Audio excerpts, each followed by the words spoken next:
So here we are. This is my reaction to Ren's full series of his chapters 1 right through to 8 in one place for the first time, just for you. Now, for those of you who might be watching this for the first time, I've been on my own journey with mental illness, and so that's the lens that I look at Ren's chapters through, with empathy, with understanding, with a little bit of my own personal experience put into this to help broaden the picture and to hopefully add some extra value into Ren's journey and an understanding of just what he's been through. I've cut out all Ren's songs in this full series reaction so that we're just focused on the spoken word. If you want to see and hear the songs, then you'll need to check out the chapters individually. With that said, get comfortable, grab a cup of tea, and let's get ready for chapter 1. Here we go.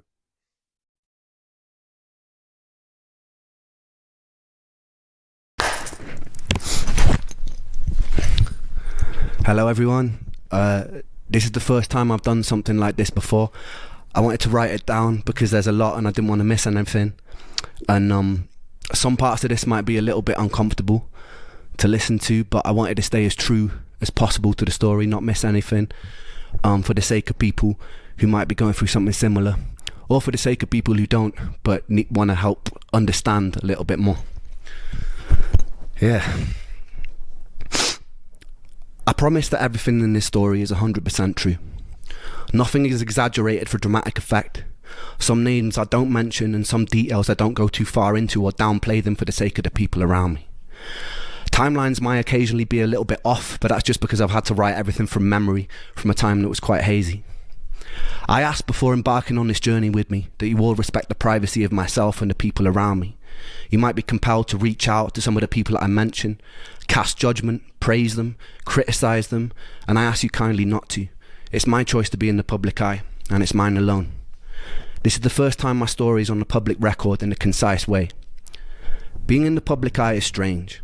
The more that I give to you, the less that I get to keep for myself. I don't find the experience of sharing particularly enjoyable. I don't so much like the questions that follow. And I'm not a medical expert, so I don't like to be seen as somebody with all the answers, because I don't have them. And because of the empathy that I feel, I'm compelled to try and help as many people as possible. But the last time I opened myself up to this on a one-on-one basis, I was surrounded by a lot of death, and there simply weren't enough hours in the day. So I ask you, if you need support, please reach out to a professional or use my music as your companion. What I find really important about this is it brings an authenticity to his music. I think many of us already know that Ren sings from the heart. He's sharing his life experience in a very raw and real way in a lot of his music. But putting words to the page and hand to the microphone and just being able to sit on a stool and bear all about his life journey so far, there's something very visceral and very real about that is very different and perhaps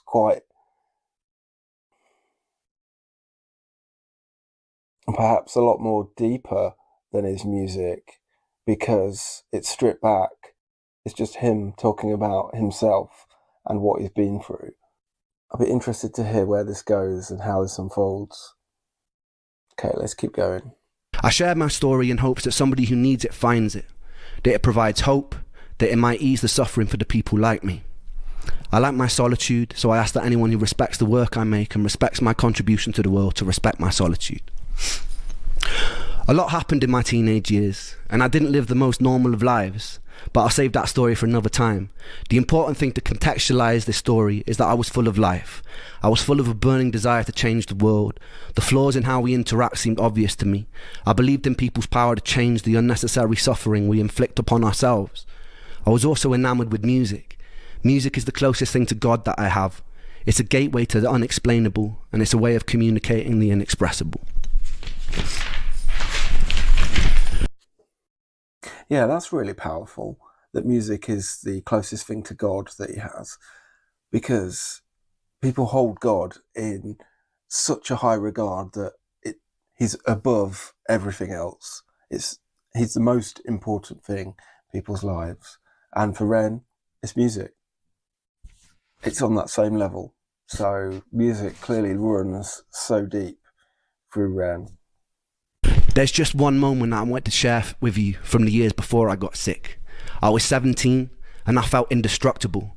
I'm not sure why, but my whole life I had this feeling inside myself that I was meant to do something important, not for myself, not for praise, not for personal gain, but something that would change the world for the better.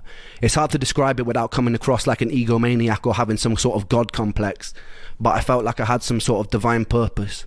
And I remember feeling this so strongly that one afternoon after school, I stood in the centre of my bedroom and I spoke loud into an empty void. I said that I would single-handedly take on and defeat the forces of evil, and I welcomed them to try their best. That's a shout out to High Ren there, right at the end of that song when he relays that as part of the narrative in that song. And again, it's that distinction I was making earlier between Ren's raw words here that are in a very different context to High Ren as a song in terms of their meaning and their anchor and what they signify within that song. And here he's saying, you know, I genuinely did do this and this is the effect. And it's interesting because, yeah, I think as a teenager, I think it is easy to see the world ahead of you. And I think not everyone has an ego, but at least a big ego. But I was certainly one of those teenagers. I remember that, thinking that I was kind of too good for some stuff and that, you know, I could do anything I wanted. And it's a good thing to have that at that age. I think that confidence and that self-assurance is really important. But yeah, reality does kick in at some point. So let's go back to Ren.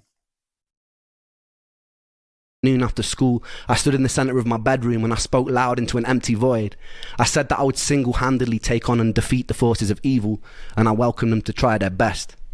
Throughout the years, that memory stuck with me, taunting me sometimes. Flash forward to 2019. I remember the first day I knew something was wrong very well. I woke up in an unfamiliar room in Cardiff, feeling like a raven had perched itself upon my heart. Every time my heart beat, it's like some part of me was aware of the foreboding death sentence that was to come. Some sort of primal instinctive dread. Everything felt wrong, and I felt prosthetic, like I could tear my own skin off and observe though I was watching passively from another room. The night before, I'd been in Cardiff visiting friends in university. It was the end of summer, we'd gone out to a few bars. I wasn't really enjoying myself. That year I'd been struggling with social anxiety, perhaps from years of abusing my brain with a whole... It's very real and very serious reflections there from Ren. But there's some, I don't know if it's just the animations or there's a real kind of poetry almost to the way he's phrasing that experience. And Edgar Allan Poe comes up there a bit for me. Could be partly the illustrations, but interesting. Let's keep going. In Cardiff visiting friends in university. It was the end of summer, we'd gone out to a few bars. I wasn't really enjoying myself. That year I'd been struggling with social anxiety, perhaps from years of abusing my brain with a whole pick and mix and selection of party drugs. Engaging with society felt like stepping into the ring with a heavyweight champion. Every single fucking question felt like an oncoming haymaker I had to socially navigate because of my very limited toolkit of charisma at the time. I don't know why I cared about being liked so much, but the more I cared, the less equipped I became to have a simple human conversation. I used to deal with this by getting fucking hammered. That night was no exception. I got smashed, lost my phone, and woke up in a strange apartment. In the bed opposite mine was a snoring rugby player and his girlfriend. I can relate to that. Not the snoring rugby player and the girlfriend, but I think hiding behind alcohol, I think it can be one of those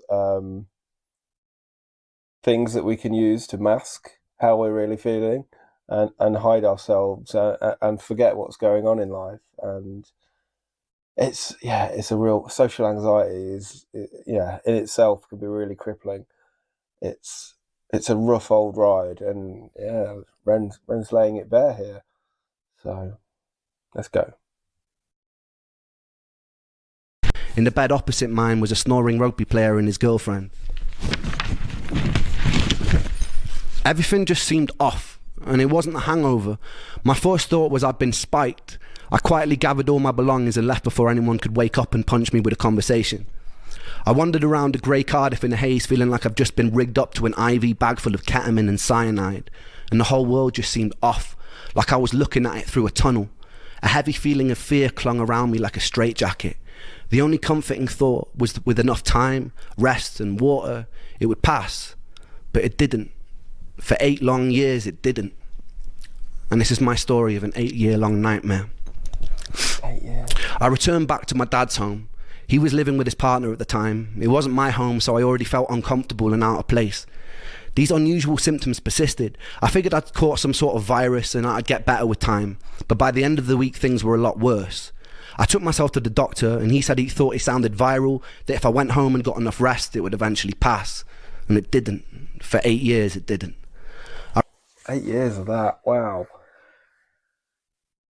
This is the kind of advice you get from the doctors sometimes, though, especially when you're going in and, you're feeling run down, you're feeling unwell, you've got kind of some of those, I suppose, kind of common symptoms.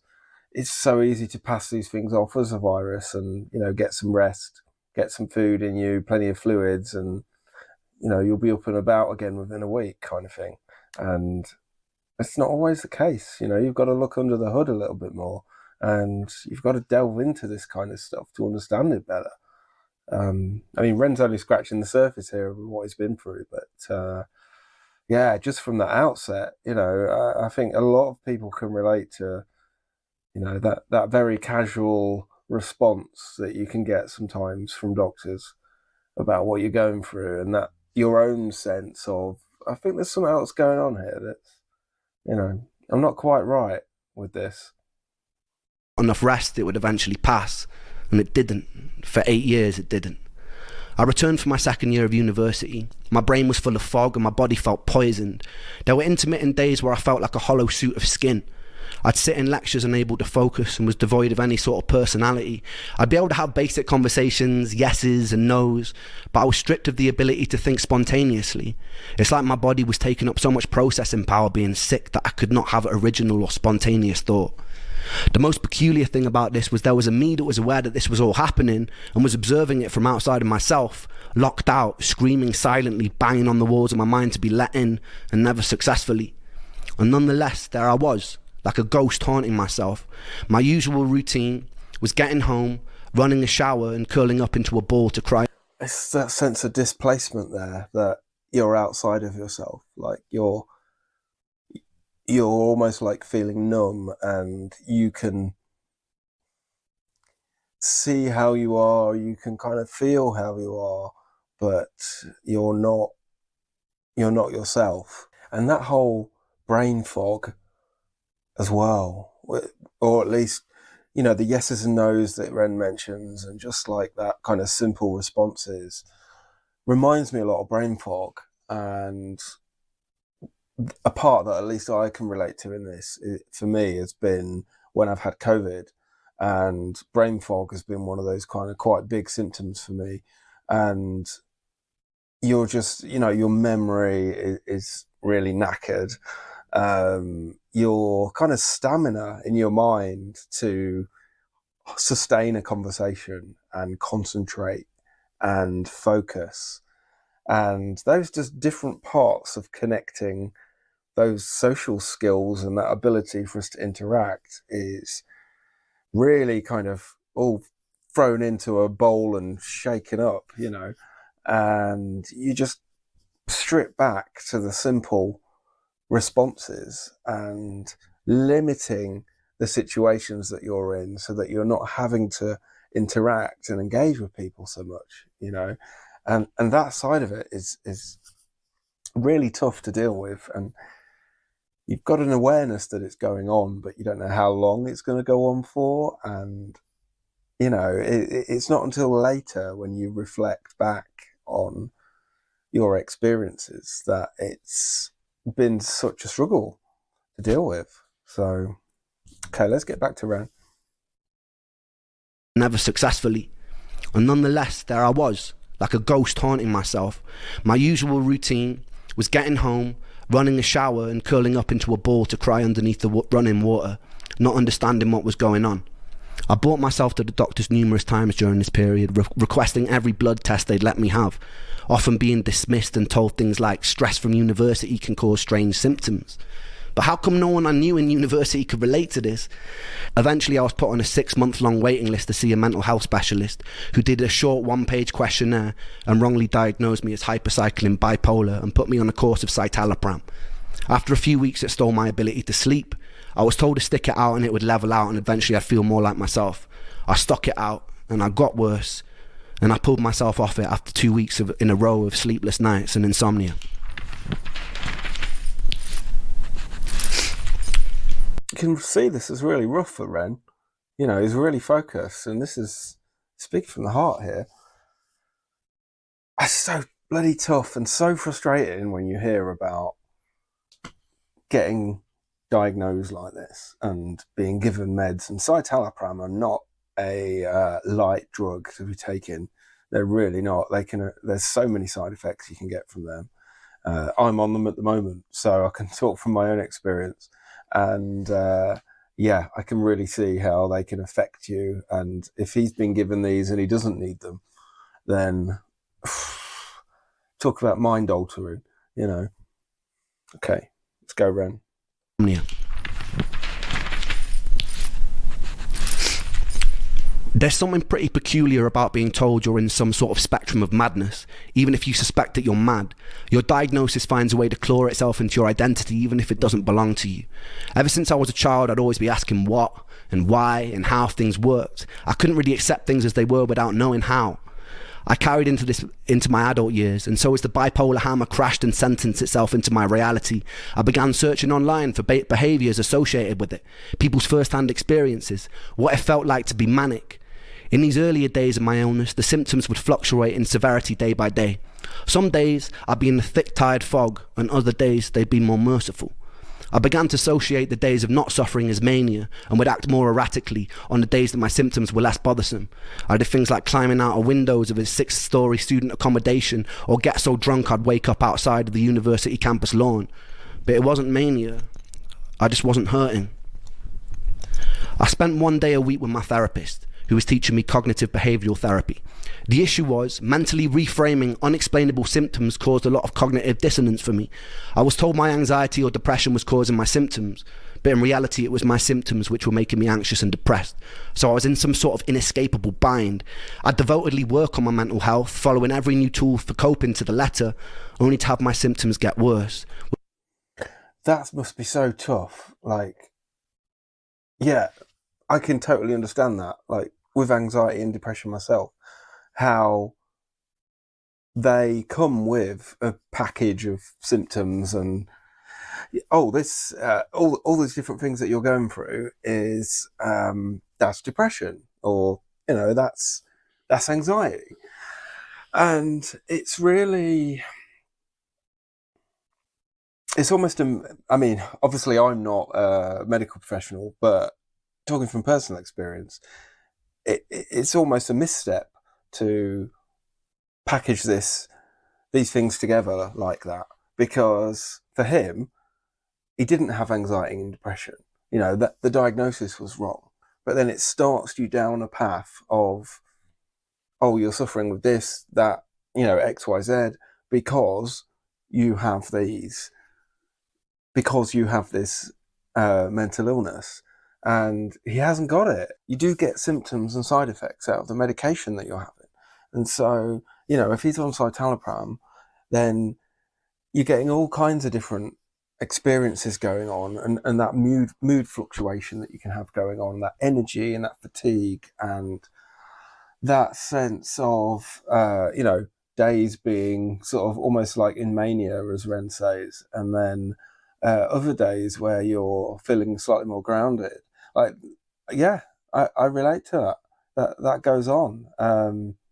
But obviously, like, Ren has other things here that are not being treated for. So they're getting mixed in then with the side effects he's getting from what he's been mistreated for. Right, let's go. health, following every new tool for coping to the letter, only to have my symptoms get worse, which made me frustrated, raise the intensity of my treatment, only to get even more frustrated as my body seemed to deteriorate. After 6 months, I told my mum I'd happily saw off my own leg with a blunt knife if it meant my symptoms would vanish, and I meant it. I told her if I had to live with this strange feeling for 1 more year, I'd kill myself, and I meant that too. But something happened that winter which showed me firsthand the horrors and the fallout from suicide. I met Joe when I was 9 years old. I remember the first time clearly. I was standing in his living room when he turned to me and he was like, "Watch this." Then he proceeded to climb on top of his sofa and did a front flip onto a stone living room floor. He landed on his back and lay motionless for a few seconds before grinning, getting up, and then doing it all over again. We grew up terrorising the streets of the small village we grew up in, playing knock door run or breaking into people's gardens to play on their trampolines. We stayed friends throughout high school, going through various phases together. Joe was comedian of the group. I remember countless mornings after messy all-nighters, Joe would be cracking endless jokes like a professional stand-up routine, and we'd all be in tears laughing. When I started writing my first songs, Joe and Sega were the first people who always knew every word, and they would sing along at the top of their lungs. They gave me a lot of self-belief, and they helped me build the foundation of what I do today, and I owe them a lot for that. That Christmas, I came back home to Wales from university. On Christmas Eve, me and Joe were sat in a pub, and he turned to me, and he told me that he'd fantasised about walking into the sea until he was totally submerged. He had a pretty morbid sense of humour, so I didn't really take him as seriously as I should have. 2 days later, it's 3 a.m, and I get a phone call. It's my friend Ella. She tells me that Joe is on the bridge by my house. He was drunk, he'd called her up, and he told her he was going to jump. I was still half asleep. I fumbled, pulling on whatever clothes I could that were near, and I walked out of the front door, and the winter air stung my face, and it woke me up. Adrenaline kicked in, and I started sprinting towards the bridge. It was about a 5-minute walk, a 2.5-minute sprint.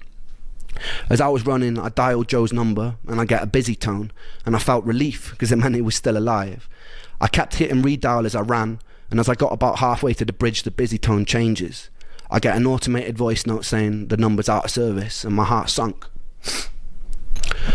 I got to the suspension bridge that connects Anglesey to the mainland, and it usually looks very beautiful. I sprint up and down the bridge yelling Joe's name, and there's silence, and it's deafening. And I peer over the bridge into the blackness, and the bridge sits about 100 feet above the water. Hitting cold water at that height is like smashing into concrete, and the waters are notoriously dangerous because of the cross current. I hear nothing, no sounds, nothing. I run up and down the bridge about 2 times before I spot a figure at the end of it, and my heart jumps into my throat, and I run towards the figure, and it's my friend Ricky who's had the same call, and we both run around up and down the bridge and around the surrounding area looking for Joe. More of his friends eventually arrive, and there's nothing. That's rough, man. That's rough. It's so hard dealing with suicide and self-harm for yourself, but for those close to you as well. And I think it's so ingrained in us sometimes to laugh off what could be seen as a cry for help from Joe, mentioning about being submerged, that he's fantasized about it. And we don't know the full context of this here, and I know Joe's meant a lot to Ren because I know Ren's done songs about him since, so let's hear more from Ren. Nothing. I was about a minute too late. We spent the next week walking up and down beaches with flashlights, and when it's that dark, every other large rock starts to look like a washed up body. We plastered all the neighbouring towns in missing posters, contacting whoever we could, someone who might know something. We checked bank records to see if any money had been withdrawn since he went missing. There was CCTV footage of him walking onto the bridge, but there wasn't any of him coming off. But there were dead zones in the footage, so there was still a small chance he could be alive. I was sleeping about 3 hours a night, pretty determined that we'd still find him. For about 10 days we had nothing, and then suddenly a call comes through while we're all at my friend Miles's house having food. It's the police. A body had been found in the water by the bridge. We piled into my friend's car. I remember being in the back seat in floods of tears, repetitively punching the back of the passenger seat as we drove to the scene. As we pull up, I saw a lifeless body being zipped up into a green bag near a parked ambulance. Its skin was bloated by the seawater, and it wasn't Joe. Someone else decided to jump that day. Joe was never found. It's difficult to truly let go when you can't say goodbye. For months following, I held on to this fantasy that we'd get a call that he'd run away to some European town and he was happy and he was healthy. But that call never came. The time during his inquest was also around the time I was struggling with the side effects of a new antidepressant. I remember sitting in the courtroom feeling like I was listening to the whole thing deep underwater. The judge felt the circumstances surrounding Joe's death didn't mean the judge felt that the circumstances surrounding Joe's death meant that the verdict was left open. It kind of stung even more to not have an official ruling of suicide. That's rough, man. Shit. And to have no inkling of where Joe's mindset is at in that run-up, you know, other than a passing mention of a fantasy, is how can you deal with that, you know? I'm assuming Joe was like mentally well in terms of how he was in that run-up to it as well, like there were no concerns for him as such. You know, Ren's just connecting the dots of what's gone on here, and sometimes that can be the case. I do hear that with people, that people have no idea of how people are feeling right before they come across as their usual self, almost, really. It's so hidden. And so hard then for those around or those left behind. It kind of stung even more to not have an official ruling of suicide. I remember going to visit his mum not long after and witnessing the aftermath of a mother grieving for her baby boy. The silence of his father, the tears of his mother. I decided that day that I'd have to wait until my illness killed me because I couldn't do it by choice. I couldn't put my family through that. Over the next 10 years, I returned to my hometown, only a handful of times following Joe's death. My last visit was in the summer of last year. I reconnected with Joe's parents and showed them a song that I'd written, simply entitled For Joe. We cried together, reminisced together, joked, and I'm proud to say that I gave Joe's mum enough money to afford a caravan she told me she'd been saving up for. That felt pretty good. We'd also do a fundraiser for the Royal National Lifeboat Institution, who were integral for searching for Joe during that time, and we raised a pretty good amount of money too. Being able to give back in whatever small way I could felt good, and it felt right for all the years Joe had made us all laugh till it hurt. He was a solid person, just a little lost, as we all are sometimes. It's nice to give. It's nice to be able to do something positive in memory of someone. I can see this is really hard for Ren. He's really, really caught up in this. As we all are sometimes. And I miss him. Life was about to take an even more unusual turn, and I was about to meet the first angel of this story. So stay tuned for that.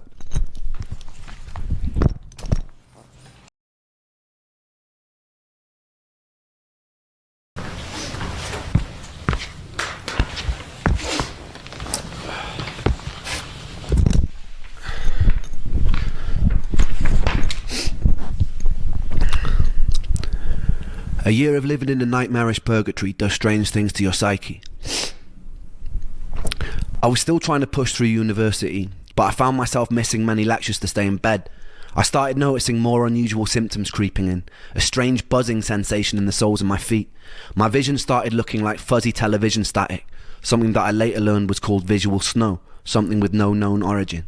My calf muscles started constantly twitching and spasming. At any moment they wouldn't go longer than 20 seconds without twitching, and that can drive you a bit nuts. All these symptoms I still live with to this day. You just become very used to tolerating constant discomfort. It becomes kind of the norm, and kind of becomes like an annoying, unsettling radio static in the background of existence. That's a lot of different physical symptoms going on there. That, yeah, I can understand how you can almost normalize that if they're there every day, and it just becomes that kind of background hum of what your body's like all the time. And it shouldn't become normalized, but it sounds like they clearly did for Ren.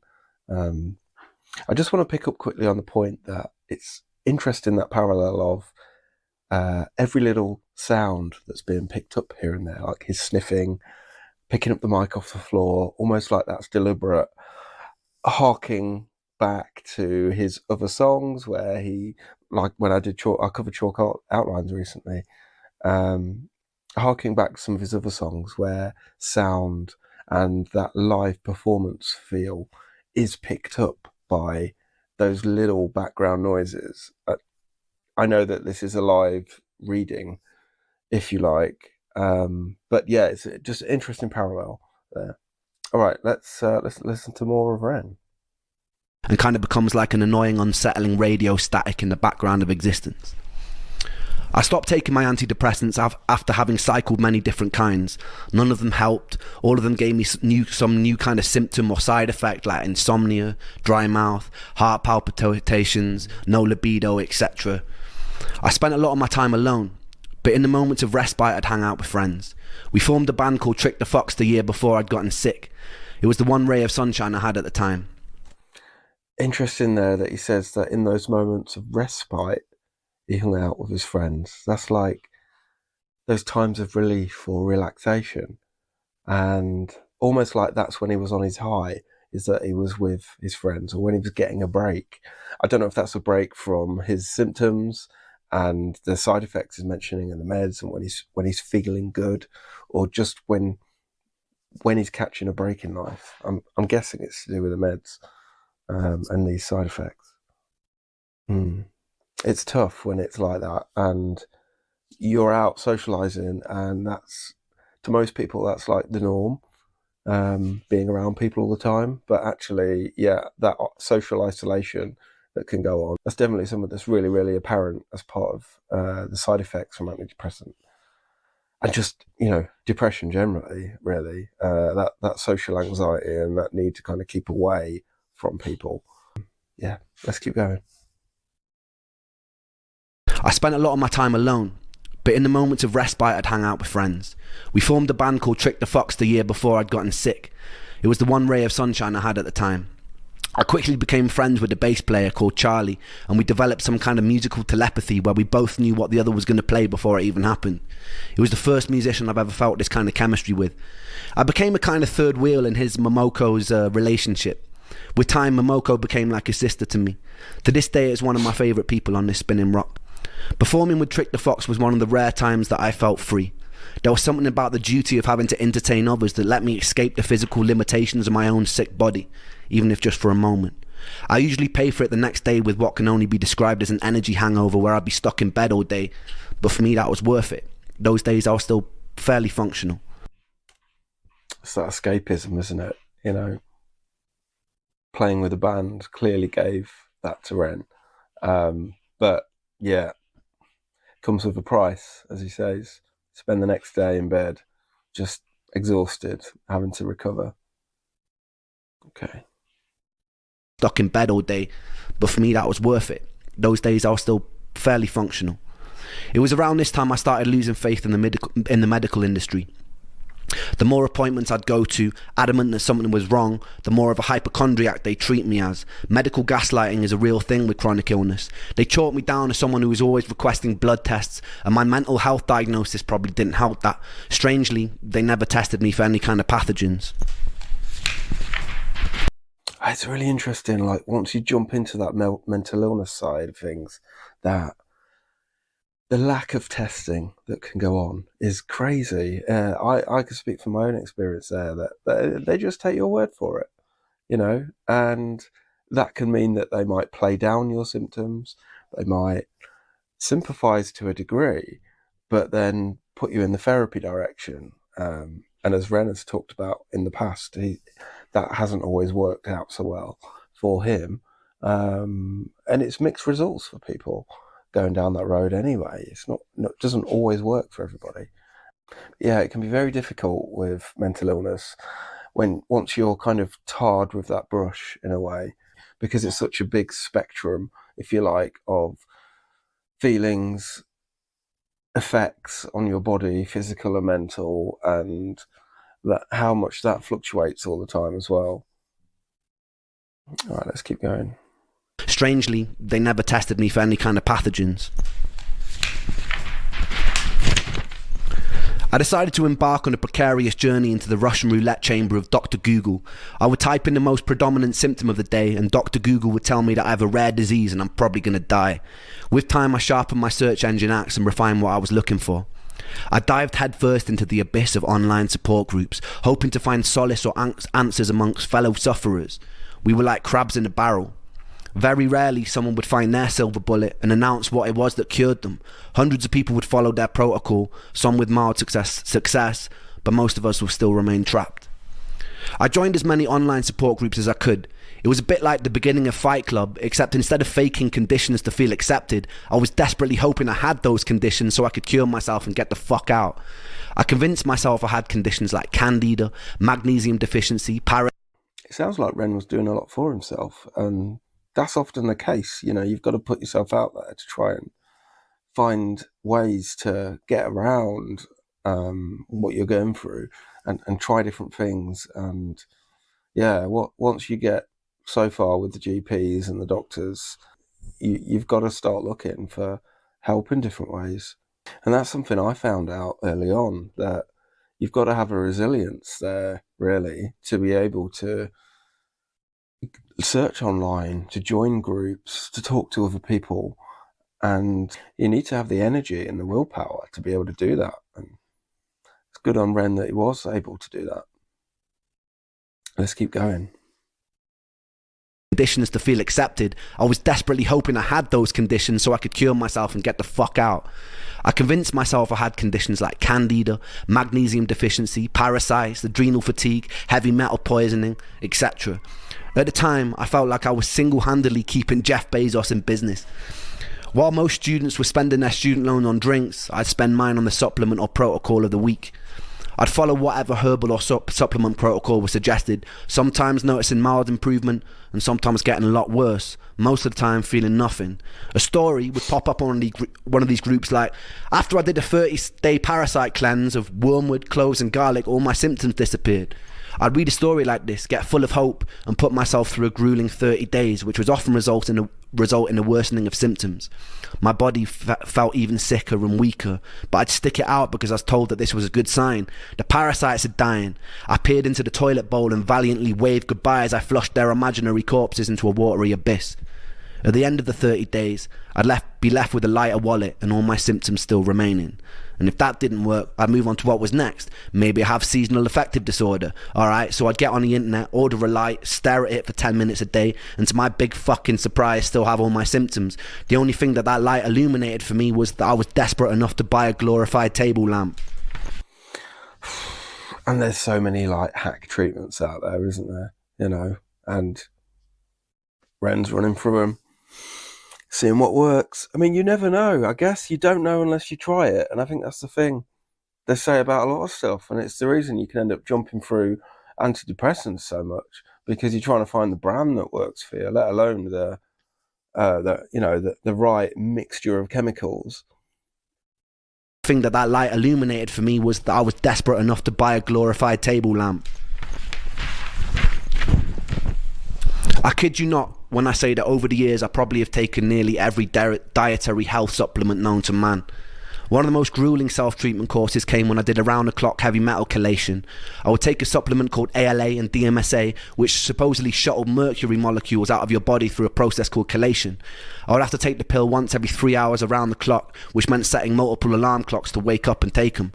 The supplements came with their own side effects. I remember one time standing in a supermarket and feeling like the sounds and lights were so bright that I couldn't even bear to be in there. I stopped with this protocol for a whole year with no luck. I was still coming to terms with the death of one of my best friends during this time too. I was too sick to hold down any kind of stable job, so I was mostly living off my student loan. Welsh students study in England also weirdly get given a small sum of money just for being Welsh, or almost like a "we're really sorry that you're Welsh" sort of condolence prize. I've always prided myself on my financial independence, so whenever I could, I'd get out on the streets of Bath and I'd busk. I remember the very first time I did. I had my guitar in hand, I perched myself on a bench, took a deep breath, and then bared my soul to the jury of the street. and it was exhilarating. People sometimes ask me what music means to me, and it means life. This was usually the one time I felt like I didn't want to die. This was the one time I could feel a resemblance of something that resembled spirit, that resembled my soul, that resembled me. I even found myself cracking jokes with onlookers, which for someone dripping with social anxiety at the time was huge for me. It was March, roughly 3 months after Joe had died, and I was sitting on a bench in Bath with my guitar singing into a busy street. And this is when I would meet the first angel of this story. I'd see 2 more angels years later, one in the guise of a homeless man, one a doctor cheating death in the Beverly Hills clinic, but that bit will come a little bit later. The angel was walking on the opposite side of the street with a mother. They both stopped to watch me for a moment. I saw her mum whisper something to her. The angel turned bright red and she giggled, and they shyly approached. We got talking and the angel asked where I was from. I told her that I grew up in Wales in a small village that was once described in a local newspaper as being worse than an Iraqi war scene. I told them they would have never heard of it. They looked surprised and they said they had family there. I asked which part, and it turned out to be the village that I grew up in. Since you can basically count a population of 2 intergenerationally bred mutated hands, I asked who they were, and it turned out that that angel happened to be Joe's cousin. This encounter was always a foundational moment of serendipity in my life. In the years that followed, I took serendipitous occasions to mean I was in line with my purpose. Sometimes I felt like I'm following a script. It's just that I don't know the words or actions until they actually happen. But in moments of serendipity, I feel like they are playing out exactly as they were meant to. It was quite a bizarre moment for me, that hundreds of miles away by chance this angel would be related to my lost friend. Upon learning who I was, they invited me back to theirs for a cup of tea, and I accepted and I fell in love. It was really good tea. That week, the angel took me to a favourite botanical garden, and she pointed out a favourite flower. So that night, true story, I dressed in black, broke in by climbing over the fence, dug up the flower and presented it to her the next day. She called me insane, but it's safe to say that angel ended up being my first serious girlfriend. It was a weird kind of relationship. We both shared an unusual trauma for people who were so young, brought together by a tragedy.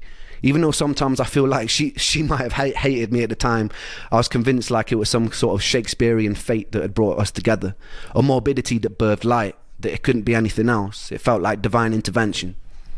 She was pretty troubled in her own way, and I was very troubled in mine. But in between the sludge of dealing with the constant symptoms, it was beautiful. That summer, her parents took us to Centre Parks, which is a posher version of Butlins, if you don't know, where they paid for all the activities and meals, and they let me do whatever I wanted. So bloody expensive, though. Oh, honestly. They'd charge you for water, tap water, if they could. Although I've been several times, so I know what it's like. Yeah.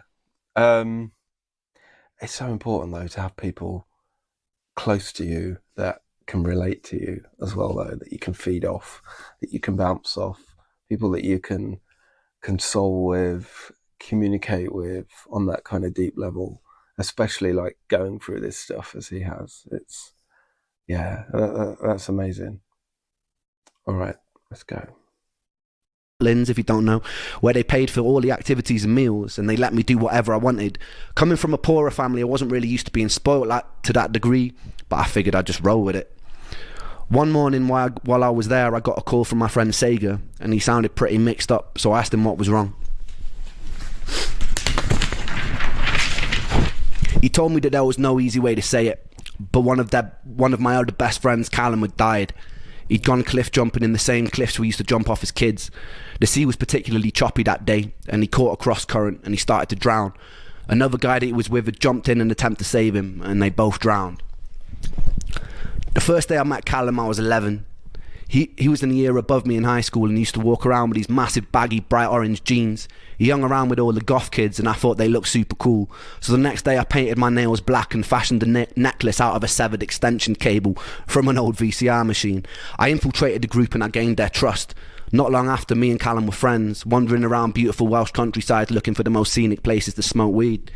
We stayed friends throughout high school and I truly loved him. When Callum died, I couldn't properly grieve. I felt weirdly numb after losing Joe. I'd often feel guilty for my inability to cry at the time.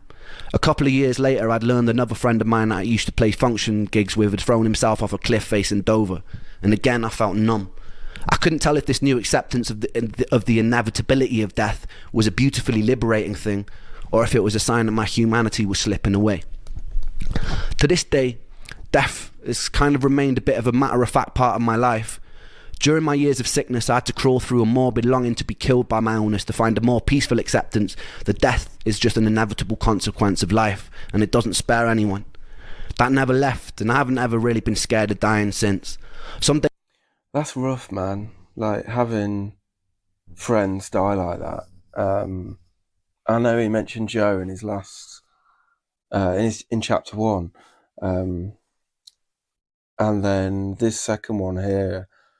It does expose you to death and that sort of fragility of life and just how temporary everything is.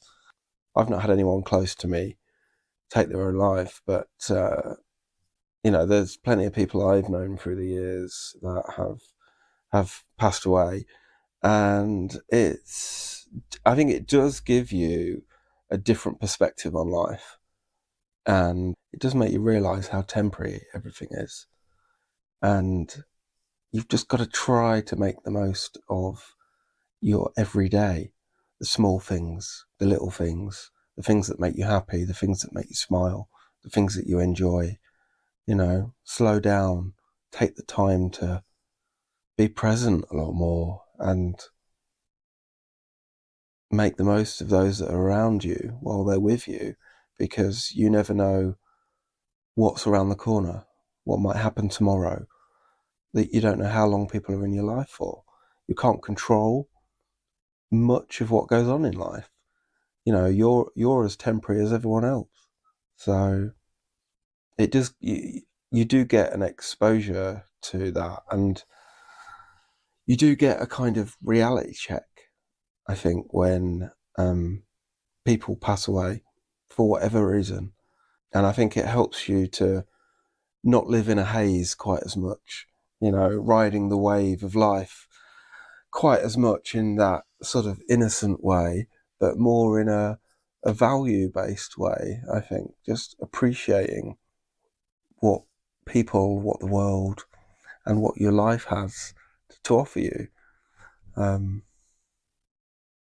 let's keep going. spare anyone. That never left, and I haven't ever really been scared of dying since.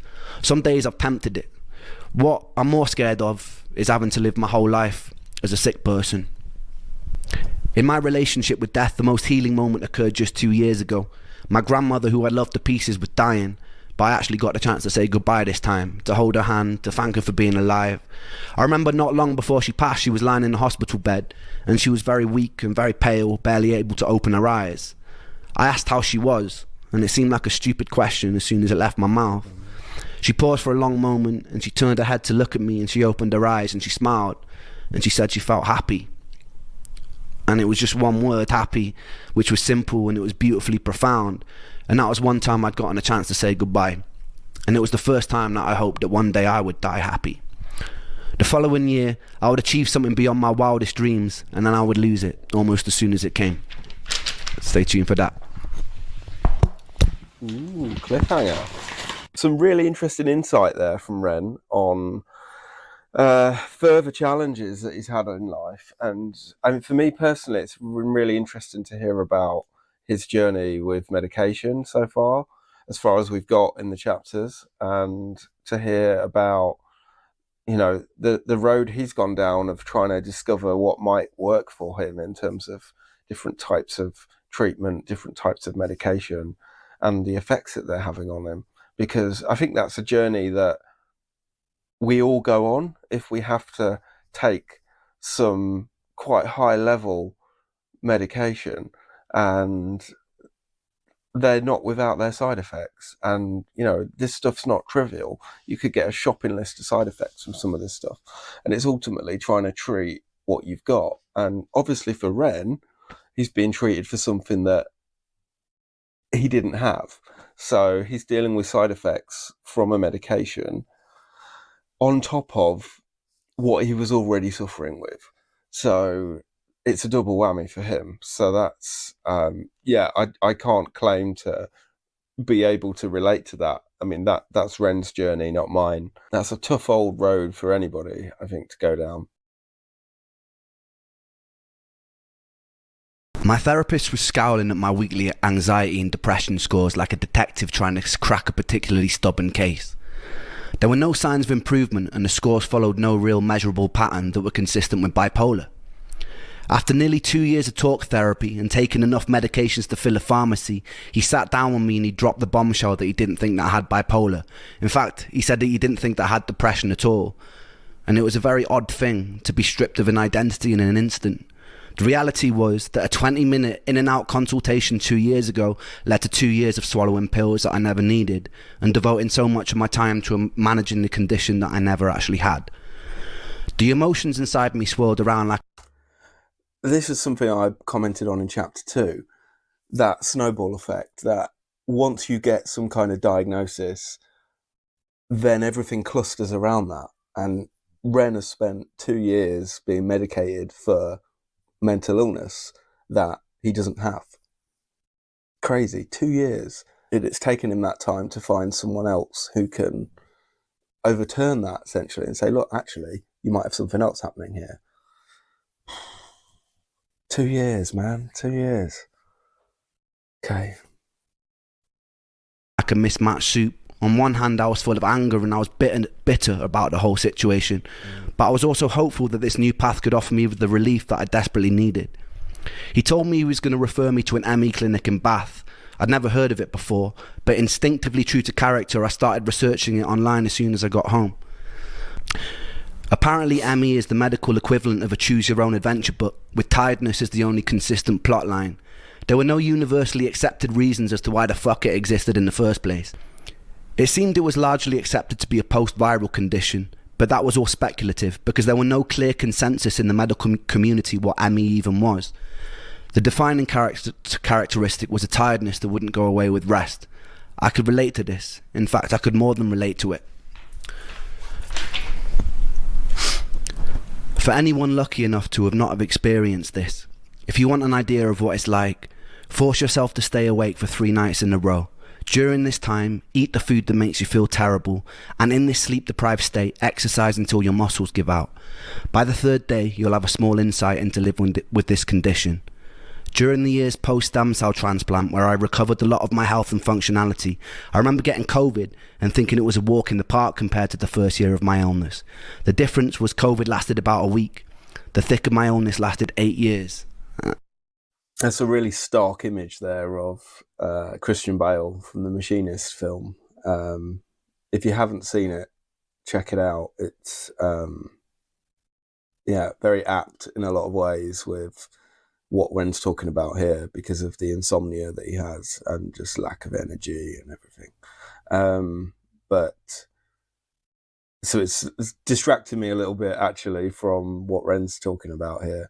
But that tiredness that he talks about, that fatigue, that sense of just constant cloud of feeling drained and withdrawn and just, I guess, unwell, really, must be absolutely horrific. I can't say I've been through that myself in that way, but I can only imagine. And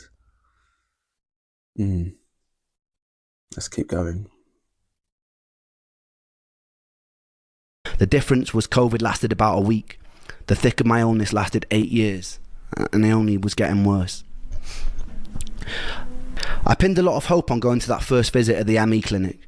It was a 6-month waiting list, God bless NHS wait times, but I felt excited to be surrounded by people who would understand me, where I could climb out of this nightmare, but my hopes were pretty quickly crushed during that first visit.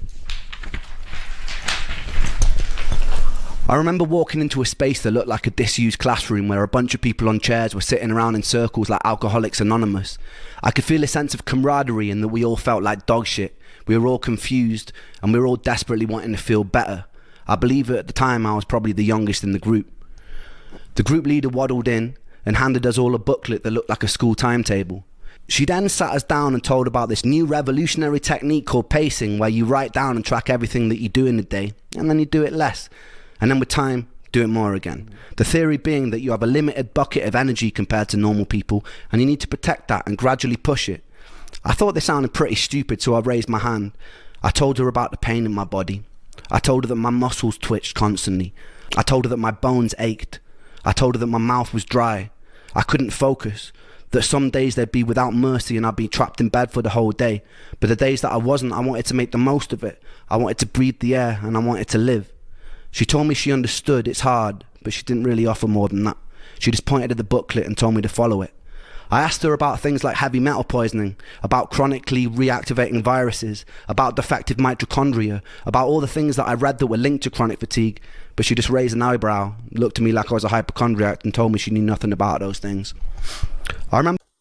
I can imagine just being told, write down everything that you're doing in a day and do it less. It's a little bit patronising. It's pretty trivial, and not everyone's got that mental resilience to be able to stick with something like that or focus on something like that, you know. And I do think, to be honest, like I've done stuff like journaling over the last few years, and I think these things can have different benefits for different people, but they can also not necessarily have like an immediate benefit. They're not necessarily cathartic. It's not like just getting all your thoughts out on the page and going, I feel better. This is more sometimes about creating a tool for, you know, a professional to, or a therapist or someone to look at and then spot patterns or be able to understand what you have going on a little bit better. I mean, the idea of writing down what you're doing within a day and then doing less of that seems very odd because, well, your days might be different, or you might not, like Ren's talking about, you might not be doing much anyway. If you're in bed all day, what is there to do less of? Be less of being in bed. I mean, you're not there out of choice. You're not having a lie-in, you know, you're there because you can't get out. So, yeah, I don't have a lot of time for that kind of philosophical thinking, I suppose. Right, let's hear more from Ren. Eyebrow, looked at me like I was a hypochondriac and told me she knew nothing about those things. I remember walking out of the building feeling disheartened and defeated, so much so that my legs buckled as I was walking home. I began to sob uncontrollably on the side of the road. An old woman knelt down to comfort me and asked me what was wrong. I can just imagine as well, like he was saying, he's had 2 years of being on medication he didn't need, and he's thinking, maybe I've got ME here because it's the road he's now going down. He thinks he's in a place of like discovery and things are going to change for the better for him. And he's gone to a session and basically been told to write down what he's doing in the day. You know, it must be soul destroying. I didn't even really know how to explain, so I just told her that I missed my friend. Despite my skepticism, I stuck to the program for at least half a year, and I kept going for my periodic visits to the clinic, and it did jack shit. In fact, I got worse. I was always getting worse. One thing that particularly struck me about the ME support groups was the pure desperation and confusion. With most other conditions, you're given a diagnosis, a prognosis of whether it's going to kill you, and what you can do to manage it or cure it. With ME, you don't get that. You get an indeterminately long sentence to purgatory. You feel worse than you've ever felt in your whole life, and you're given no explanation as to why, and no signpost pointing the way out.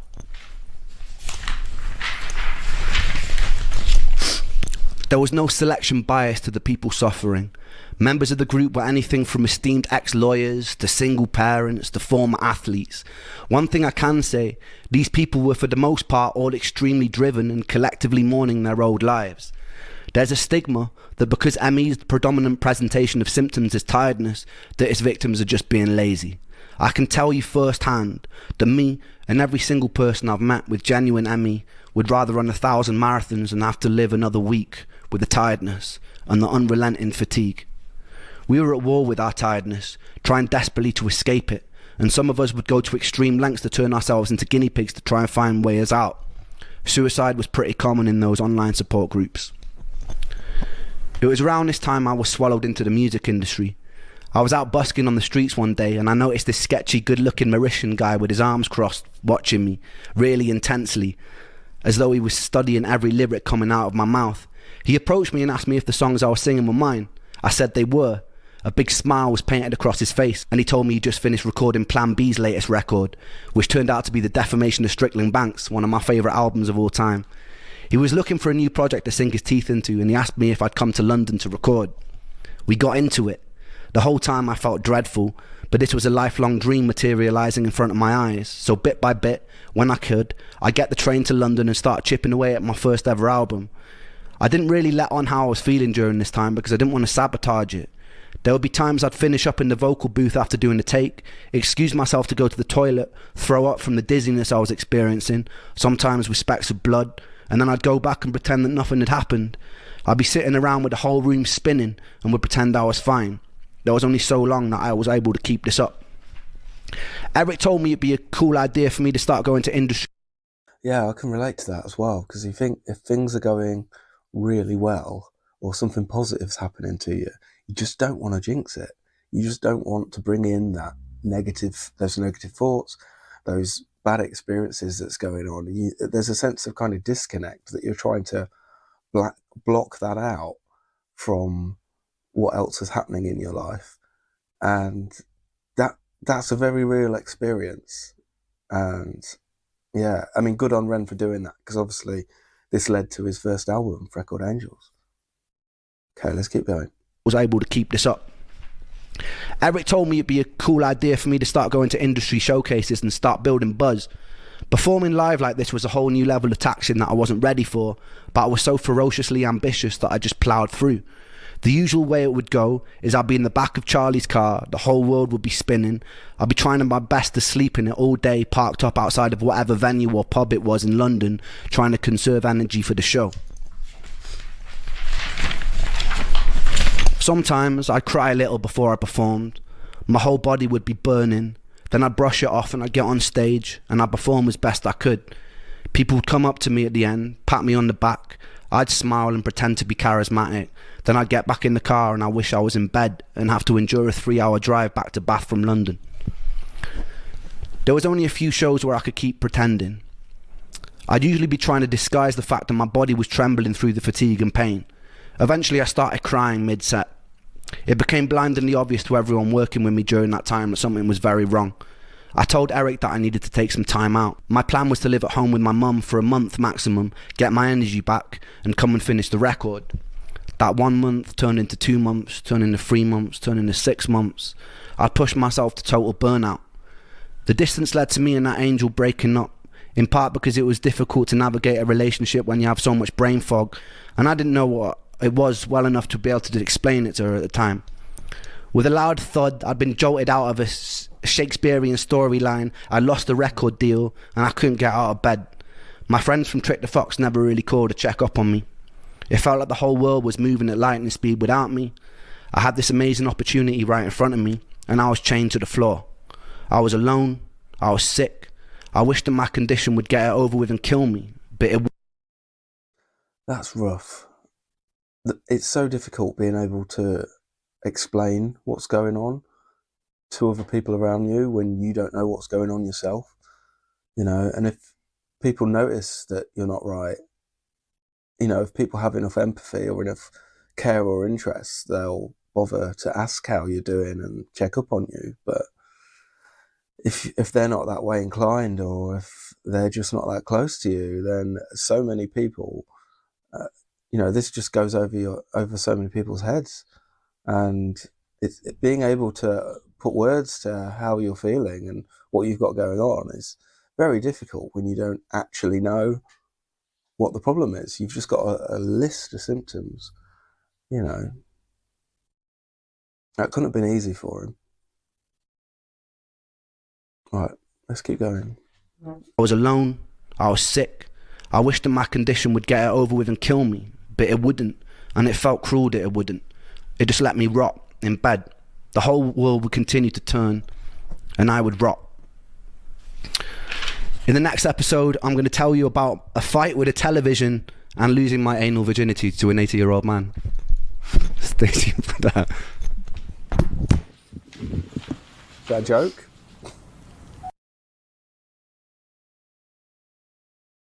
We're officially at the halfway point. So it's been a heavy ride so far, unsurprisingly, given what Ren's been through. So without further ado, let's jump into chapter 4. Cool.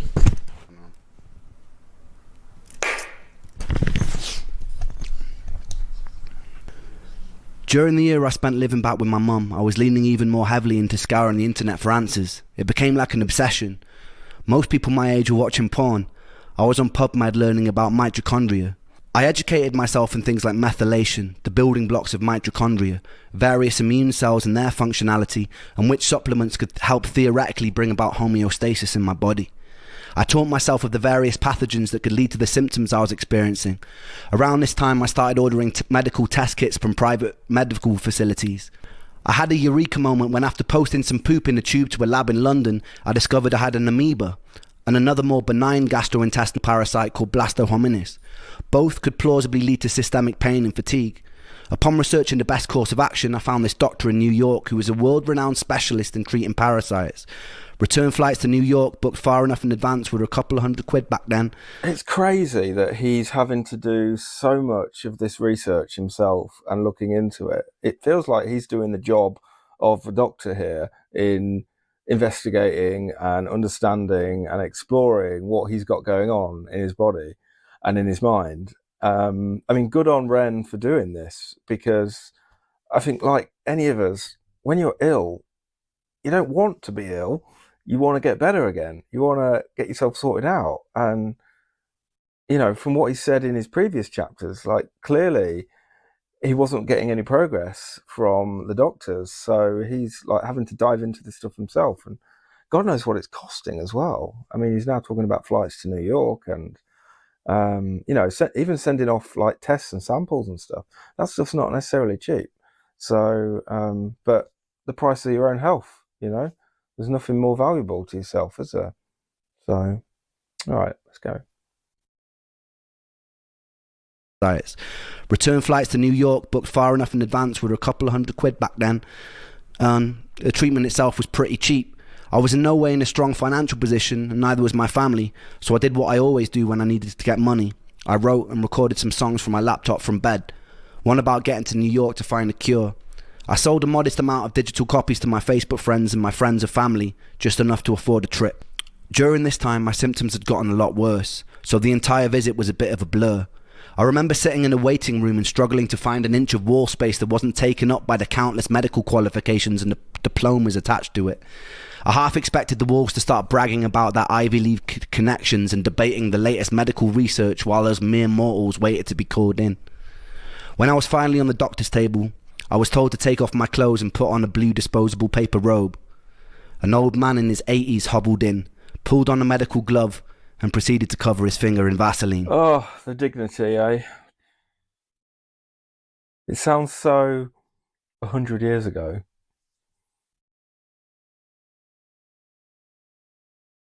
He's hobbled in, pulled on a medical glove, and proceeded to cover his finger in Vaseline. My heart sunk. I was pretty sure I knew what was coming next. I suddenly wished I'd experimented more with my ex-girlfriend. I didn't want to lose my backdoor virginity like this. He could have at least done me the courtesy of putting on some Marvin Gaye and lighting some candles, but instead I lay in uncomfortable silence on a brightly exposed operating table, while a firm-handed, overqualified old man inserted his index finger forcefully into my anus. Sorry, that... Marvin Gaye jarring with a bit of probing there is, and I'm guessing Ren meant that to be funny.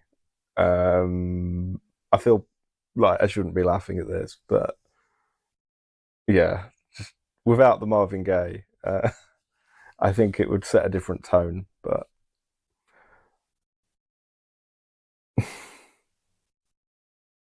enough said. Let's keep going. The overqualified old man inserted his index finger forcefully into my anus. He never wrote to me afterwards. I felt used. Nonetheless, I was officially diagnosed with a parasitic amoeba and given a course of heavy-duty antibiotics to take. I believe it was paramomycin and secnidazole. After the course was finished, I pooped into a tube again, and they confirmed I got rid of the parasites. The constant internal techno raves and gurgling which usually plagued my stomach ceased, but I felt just as crap. And on top of all of that, I started becoming allergic to everything. And I mean fucking everything. The antibiotics had triggered some sort of massive food intolerance reaction. Whenever I'd eat certain foods, I'd get hit with a sudden hangover-like feeling, and my face would swell up. I'd later learned this was something called MCAS, and it was triggered by the antibiotics. This was the first time I felt the crushing defeat of pinning a lot of money, hopes, and time into a treatment only for it to make me worse. I mean, good on Ren for pursuing this, because he was right. He did have something going on, which is good. But yeah, the drawbacks of antibiotics, you know, they don't come without their own side effects and complications. And you close one door, you open another when it comes to trying to sort out these issues. Right. Pinning a lot of money, hopes, and time into a treatment only for it to make me worse. I'd felt it to a small degree with every failed herbal protocol, every antidepressant that gave me side effects, but this was on a much larger scale. I almost felt guilty and full of shame for not getting better. I told my friends and family that this was going to be the thing that cured me. Not only did it fail, but I was now unable to tolerate basic carbohydrates, fruits, sugar, high histamine food, dairy, grains, without feeling terrible. I felt pretty crushed about that. Despite this, some tenacious part of me had a perseverance that didn't want to stop looking for answers. I was obsessed with trawling the internet.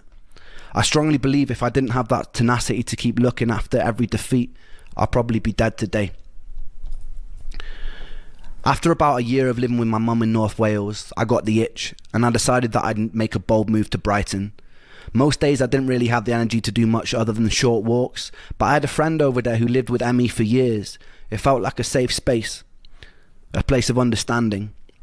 Being a 23-year-old living with his mother didn't feel very cool either.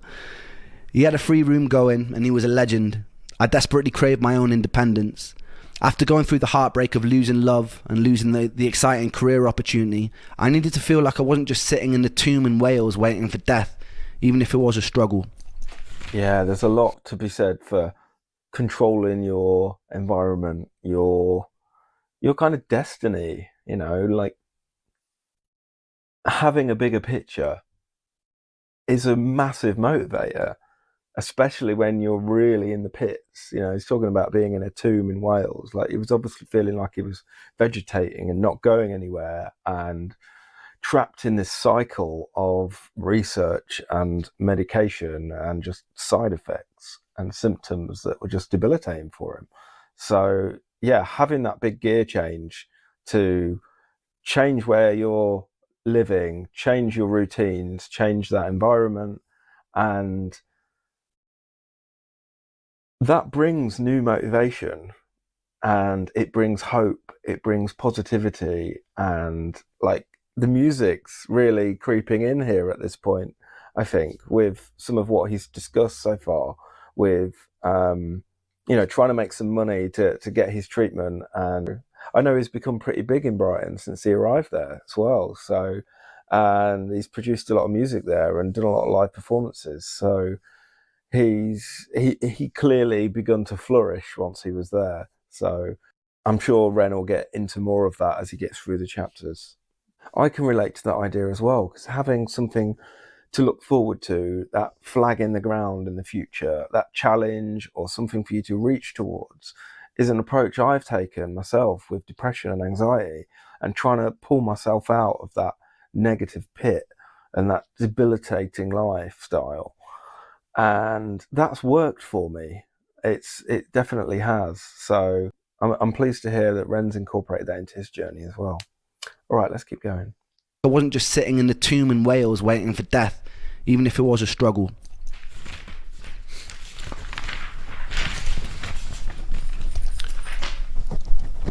I made the move. It was a really nurturing space, and it was full of the lunatics of Brighton who would come and go. I was still living in a thick haze, but I was meeting people who weren't judging me for it. With this safety, I was slowly finding my personality again. Despite the comfortable environment, it seemed my symptoms were only getting worse. I started having pretty constant panic attacks. The first one felt like a heart attack. I'd never experienced a panic attack before, so I wasn't familiar with the symptoms. My whole face went numb, and my heart felt like it was about to beat out of my ribcage. I panicked and I phoned an ambulance. They put me in the back, they took all my vitals, and they told me I wasn't dying. I felt disappointed. These attacks would happen pretty habitually every week or so. My symptoms of derealization seemed ever increasing. Derealization is hard to describe to someone who's never experienced it. The closest thing I can come to is feeling like you're on bad drugs. You feel disconnected from yourself, like your soul has been vacuumed out of your body and nothing around you quite feels real. Everything has an unusual undertone and nothing feels safe. I remember one night in the first year that I lived with Ben, there was this lightning storm of torrential rain. I went outside and I stood in a t-shirt hoping I'd be hit by a bolt of lightning and it would somehow shock me out of it. Unfortunately, I wasn't on Zeus's hit list that day. This urge to be shocked back into reality didn't really leave me. I remember one day I was walking back from the shops. I found an old analog television in an alleyway that was being thrown out. I can't quite remember the thought process that led me there. I just remember feeling angry, and I decided to smash the fucking pieces out of the TV in the alley. I picked it above my head and I hurled it towards the ground. The screen cracked, but it didn't shatter like I hoped it would. I did it again and again and again until there were large shards of glass lining the street. I saw one about the size of a kitchen knife and I picked it up. It's hard to rationally explain self-harm that's not a cry for help, because this wasn't a cry for help. I'd cried for help multiple times and no one listened. The pain I felt inside my body could never be done justice with words. There's a certain horror, a certain frustration of living in a body that would never give me a moment of peace. I felt constantly alienated. I had no doctors to tell me what was going on. They made me feel like a hypochondriac. There are no combination of words in the English language that can express that pain, that can express that frustration. There's no song I could write that would make you understand. In that moment, the closest and truest way I had of communicating my pain was driving a shard of glass into my chest and dragging it across until the blood was dripping down my body. It didn't hurt very much compared to what was already going on inside of me, and it didn't really help me feel better either, but it was truth, and there was beauty in that. Adrenaline gives you a brief moment of respite.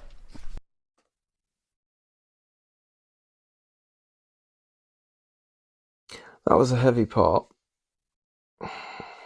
Big tone shift.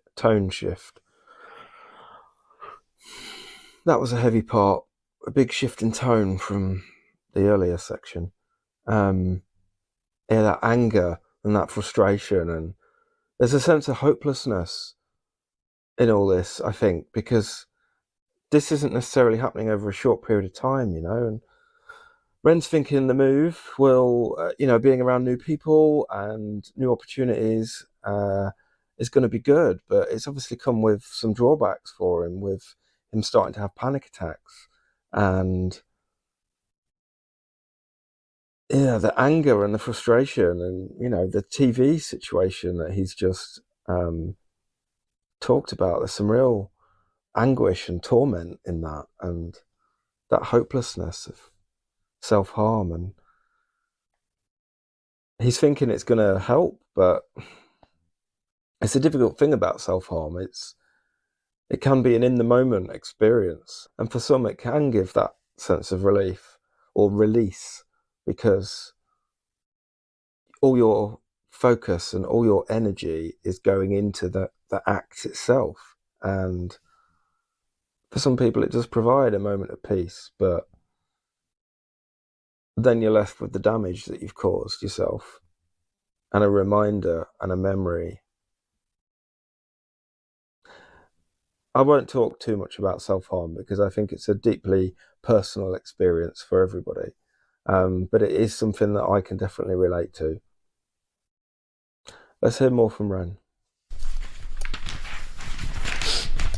But it wasn't long until I was exactly where I started, just decorated in a little bit more blood than usual.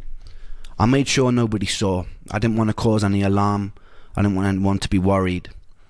So I cleaned it up when I got home, and then I resumed the life of the undead. In the next episode, I'll tell you the story of when I was stabbed by an ancient sword, and when I met one of the most talented people that I know. So that was quite a powerful chapter there from Ren. A bit shorter than some of his others, but very powerful, very heavy, very raw. And it just shows that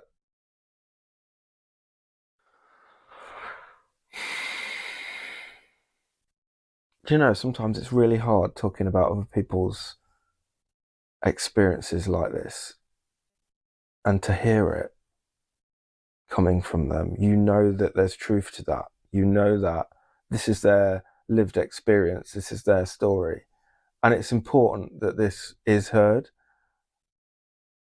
And it's quite relatable for me in a lot of ways. So some of this is sitting a bit close to home. So it's hard for me to dive too deep into this, emotionally at least, because of that.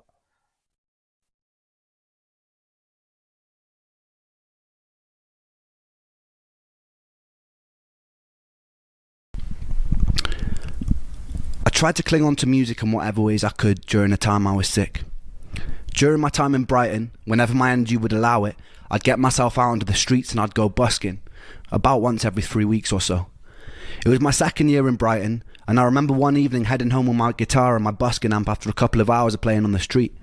I remember hearing this amazing ethereal voice while heading through the lanes, and I saw that it was coming from this 16-year-old kid.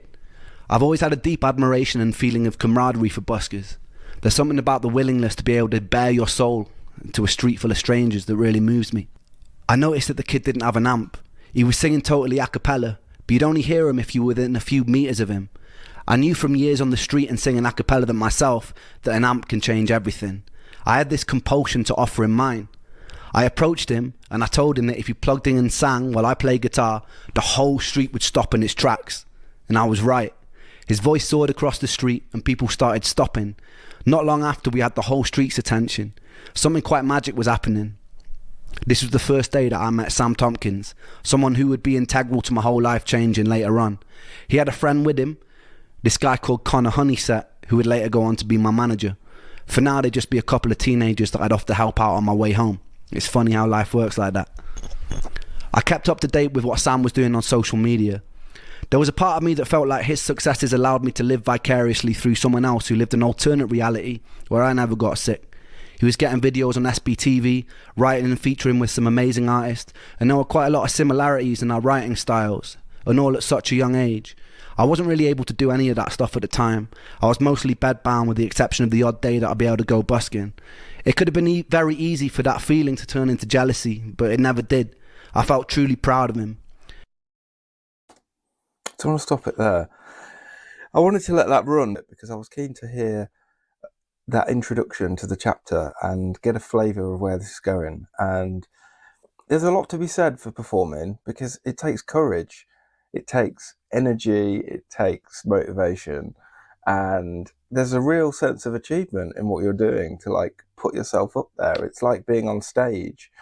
You want everybody to be looking at you, but at the same time you're scared as hell, you're nervous, and there's that fear there. But you're also very free at the same time. It's a very kind of releasing experience. I'm not a musician myself, but I have spent plenty of time on stage giving speeches and talks and comparing and various things like that. So from that point of view, there's a connection there, I think, in the benefits that can bring you. But also interested in hearing about that first encounter with Sam Tompkins. I've not heard much of his music yet, but I know Ren and Sam have worked together for a long time, as we're hearing. And it's really interesting, that idea of living vicariously through someone else, because sometimes when we are depleted and low, we are looking outwards at other people, and you can feel an enormous sense of guilt and frustration because you're seeing other people progressing and moving forward.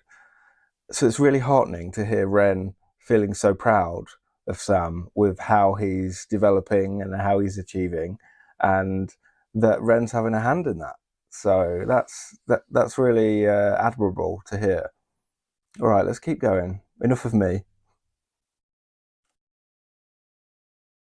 Years later, we go on to write a song together called Blind Eyed, which would transform the trajectory of my whole career. During this time, I was still desperately jumping from one treatment to another treatment. And now that my diet had become more limited, I was trying new diets with no luck. As the options in the alternative health world started to dwindle, I started searching for answers in the divine. In the former years, I had moments where I found myself sitting in churches, talking in tears to whoever might be listening, or experimenting with energetic healing modalities like Reiki. With time, my searching started taking even more unusual turns. I started looking to things like exorcists. Once you exhaust all rational explanations and treatments, the irrational suddenly starts looking more palatable. I had a skeptic's mind, but I had nothing to lose because there were no other good options.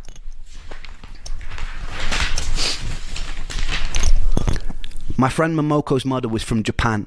She aligned herself with a sect of Buddhism called the Nichiren Daishonin. They would chant a repeated phrase over and over again while holding prayer beads. The chant would go, Nam-myoho Renge-kyo, Nam-myoho Renge-kyo, Nam-myoho Renge-kyo, over and over again. Its intention was to align you with your innate Buddhahood, to cleanse you of any bad karma and put you in alignment with your true destiny on earth, to find peace, to find tranquility. Momoko's mum gifted me with my own set of beads, and I began to chant every morning. Eventually I joined a group in Brighton after a serendipitous meeting with an incredibly eccentric, bright colourful suit-wearing piano tuner. He spotted my beads and he grinned at me and he pulled out his own. We'd sit in a small group and we'd chant for hours sometimes. There was something comforting about trusting the course of my life and illness to an incomprehensible power outside of myself. I spoke openly in these meetings that I loved feeling part of something, but that I really struggled saying with certainty that I believed in it. This was the issue I faced with every religion I temporarily aligned myself with looking for answers. It's really fascinating how he's going to such depths of exploration to try and find some way to move his life forward. In the last chapter, we heard about some of the herbal treatments and remedies and the research that Ren had been doing to try to understand what was going on with his body and his mind. And now we're hearing about Ren taking a slightly more religious, faith-based angle and looking at chanting and meditation and not sure what's next. But it takes an incredible amount of energy and willpower to explore these different routes and an open-mindedness as well. And hats off to him for doing it too, because I don't think a lot of people would. And especially at Ren's age as well. I mean, there's not many years between Ren and I. You might be surprised to know. But yeah, I mean, as people get older, they become a bit more set a lot of the time in what they do and don't like, and a bit more fixed in their outlooks and stuff. And so it's really refreshing to hear how open-minded Ren's being to try to find something that just lifts him a bit or gives him some answers to what he's had happening. Okay. This was the issue I faced with every religion I temporarily aligned myself with looking for answers. Something in me couldn't bring myself to take ancient texts as gospel, all too aware of how man twists so-called spiritual doctrines to suit his own power-hungry pursuits. I wanted divine proof. I sometimes screamed at the sky or the waves and begged for it. I was answered with sickness. If there was a creator, I was angry with it. The irony was that I envied people of faith. I felt like people who truly trusted themselves to a higher power seemed to possess a level of calm and acceptance that I didn't. One of my stranger encounters was going to see a shaman. The shaman, of course, was a middle-aged white woman in a quite nice-looking cottage in Brighton. She told me to lie down, and she proceeded to lean over my body and made noises like coughing up phlegm, while speaking an unknown ancient language that seemed to include whistling noises.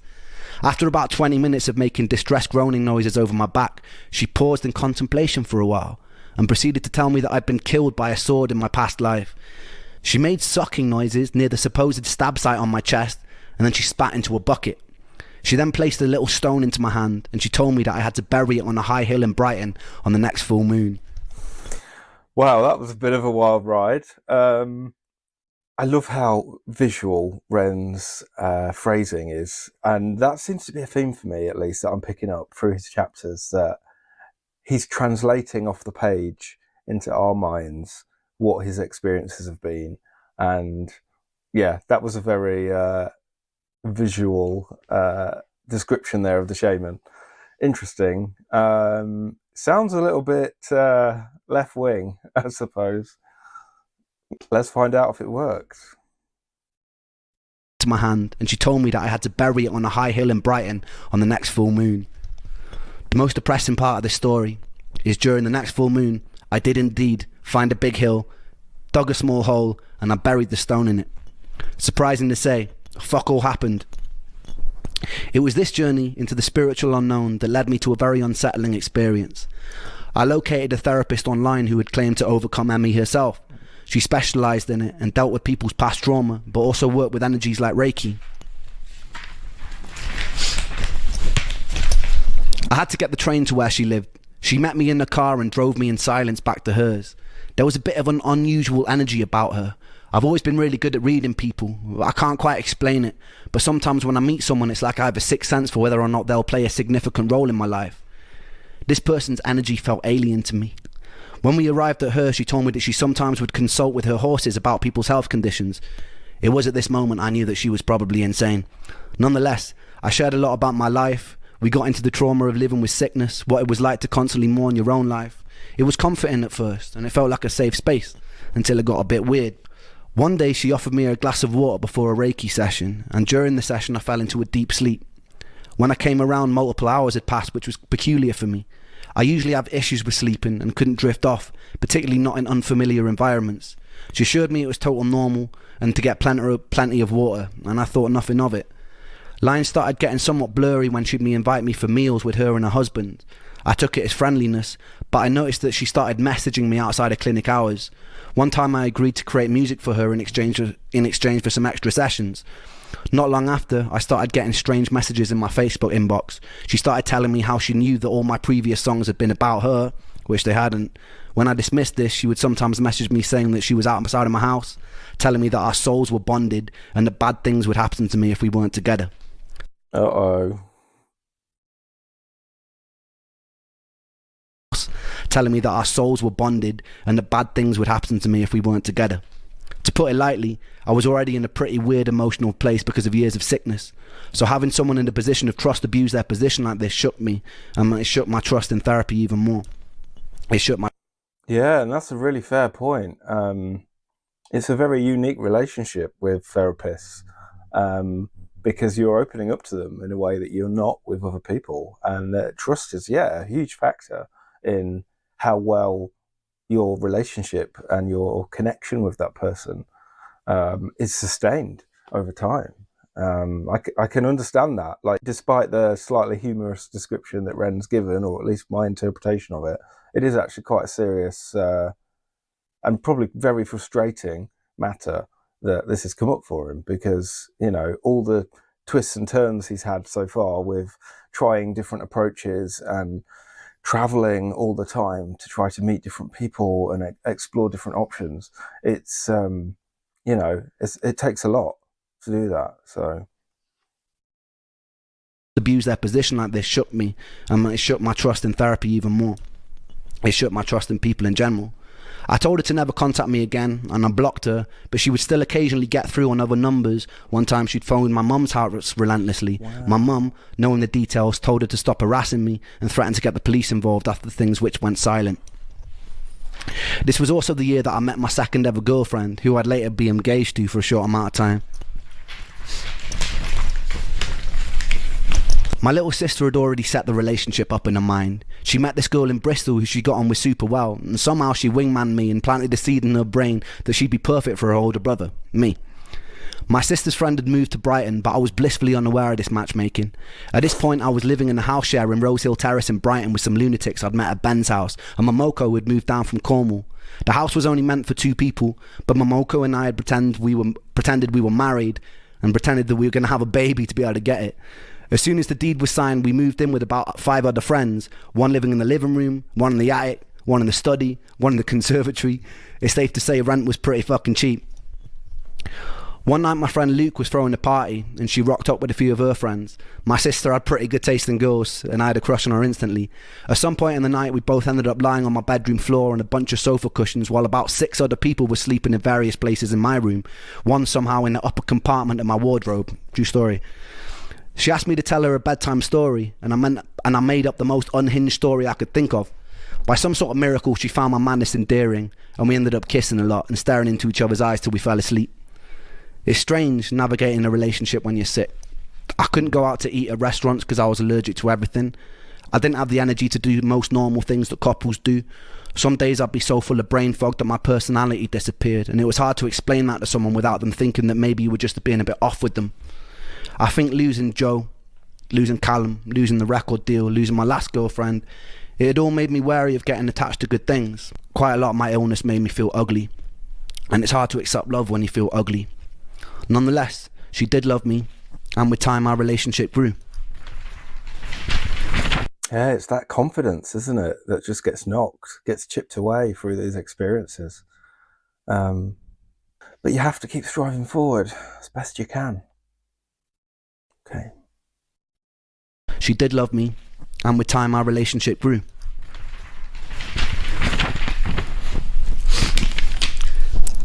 It was around this time I was contacted by a woman called Jennifer Breer, an incredibly inspiring woman whose journey seemed to parallel mine. She was an incredibly ambitious PhD student at Harvard who one day was struck down by a mystery illness that confined her to a wheelchair. She spent most of her life tirelessly searching for a way out. She was doing a Kickstarter to raise money to make a film called Canary in a Coal Mine. It would later go on to be renamed Unrest, and it would go on to win multiple awards, and it's still watchable on Netflix to this day. It's an incredibly important and very moving documentary about the horrors of living with ME. I recommend everyone checks that out. At the time, I started health blogging. I created a series of video diaries that I named Me versus ME. It would be a video document of my various trials with different alternative treatment approaches, and generally a look into the life of someone with a chronic illness. I didn't know it back then, but those videos would save my life. I guess I was occupying a place that was needed, as quite quickly many people in the chronic health communities gravitated towards my videos. Every day, I'd be sent messages telling the stories of the people who had fallen in between the cracks in the floorboards. There was heartbreaking stories. Stories of frustration and confusion. People mourning the people that used to be. Some who were new to this world, some who had been there for decades. I tried to help them in whatever way I could. I tried to comfort people. In my own little way, I became somewhat of a spokesperson for the voiceless. I felt their pain like it was my own. This new pursuit gave me a sense of purpose that I desperately needed. Without purpose, I felt useless. I made a lot of friends, and I'd write to them on a daily basis. Some of those friends died. Some of those friends decided to take their lives, and they were wicked people. I talked to them a lot. It was this that ultimately made me decide to stop, but that wouldn't be until years later. Immersing myself in the horrors of this illness and trying to carry some of the weight for the others while I still wasn't strong enough to carry my own eventually took its toll. Jen Breer had found my videos and she asked me to make a song for her documentary. I was honoured. I wrote a song called Patience. I'll leave you with a video taken at a time to finish off this chapter. Oh, that was a really moving end to the chapter there. Despite the people that Ren's lost, it's so important to find that community for yourself, those people that can relate to you, that can listen to you, that you can connect with and bond with and share with around your experiences, because it can be incredibly isolating when you're ill in a way like this and you're trying to find out what's wrong with you. You just want to recover and be better again. There was a line that Ren mentioned, I think perhaps around halfway through here, around mourning your old life. And that really connects to me, because I think there's a before and there's a now in some illnesses, because you're not necessarily born with what you have, but it strikes you down at some point in your life, and then you have to adapt, you have to learn to live with it, you have to adjust in many different ways. And Ren's outlined some of them for him around his girlfriend and being able to find ways to communicate with people about what he's got going on and why he is the way he is. And those sorts of things are not easy conversations to have, especially with it, even more so sometimes with loved ones and those that are close to you, because you've got a connection with them, but quite often it's a deeper conversation, or there may be more questions, or because your relationship with people is closer, there could be more criticism, or it's just a much more complex kind of conversation to have. And that's one small part of living day-to-day life and moving forward, but such a vital one. So yeah, I'm really pleased that Ren's found his community with those with ME, so he's able to share with others. Let's dive in.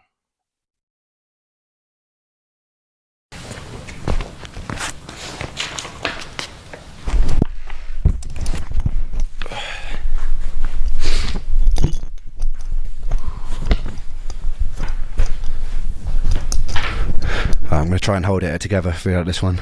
I was just thinking that he looks like he's getting himself psyched up to jump into a heavy chapter.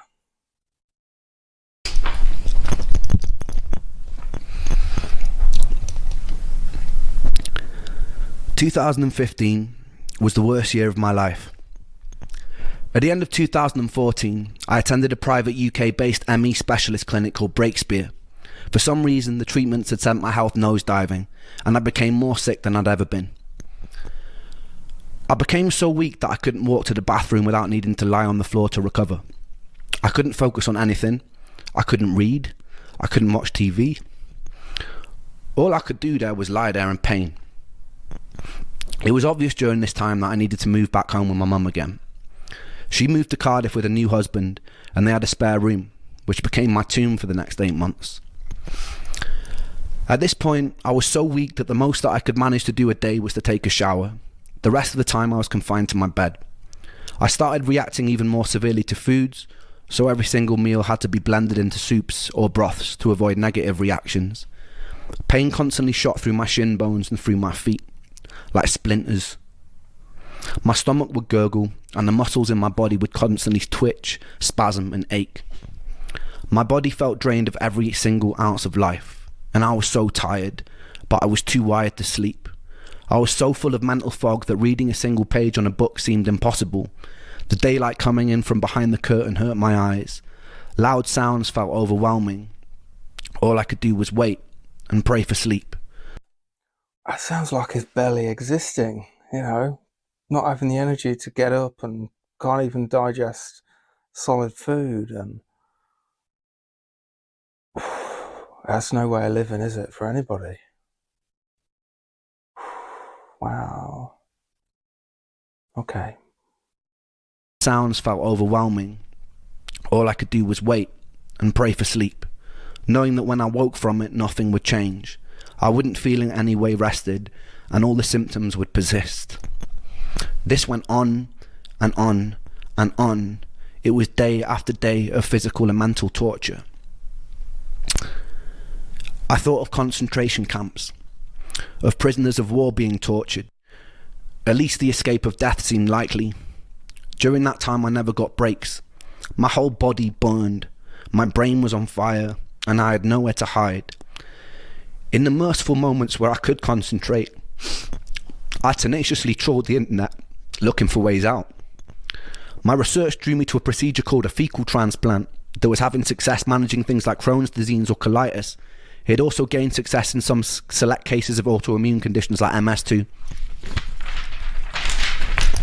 At the time, I felt like much of my issues were caused by dysbiosis, which means an imbalance in your gut flora. I noticed that all the food intolerances started after a large course of antibiotics for the parasite. I wondered if the parasite had wreaked havoc on my microbiome before I nuked it with antibiotics that worsened it further. Fecal transplants can introduce a whole host of probiotic bacteria into your gut, and it can re-establish a healthy homeostasis.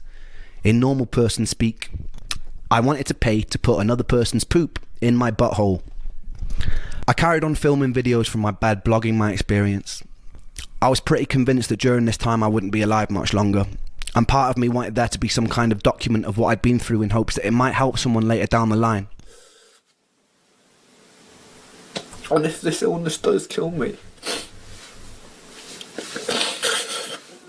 then I want this video. I want somebody who can take notice of this video and do something with it. I had a fundraiser open to save money for the fecal transplant, which...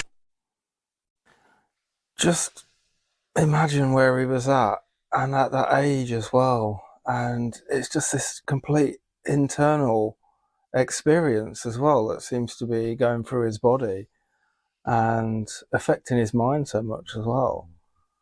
And feeling so powerless, having that, not able to do much for yourself, not able to live independently even, and barely existing. And then on top of that, he's doing all this research himself. You know, he's the one, seems to be the one looking into what's going on in his body and how he can deal with this, you know. Heavy stuff, man. Okay. Do something with it. I had a fundraiser open to save money for the fecal transplant, which was very slowly creeping up. I needed to save $6,000 in total.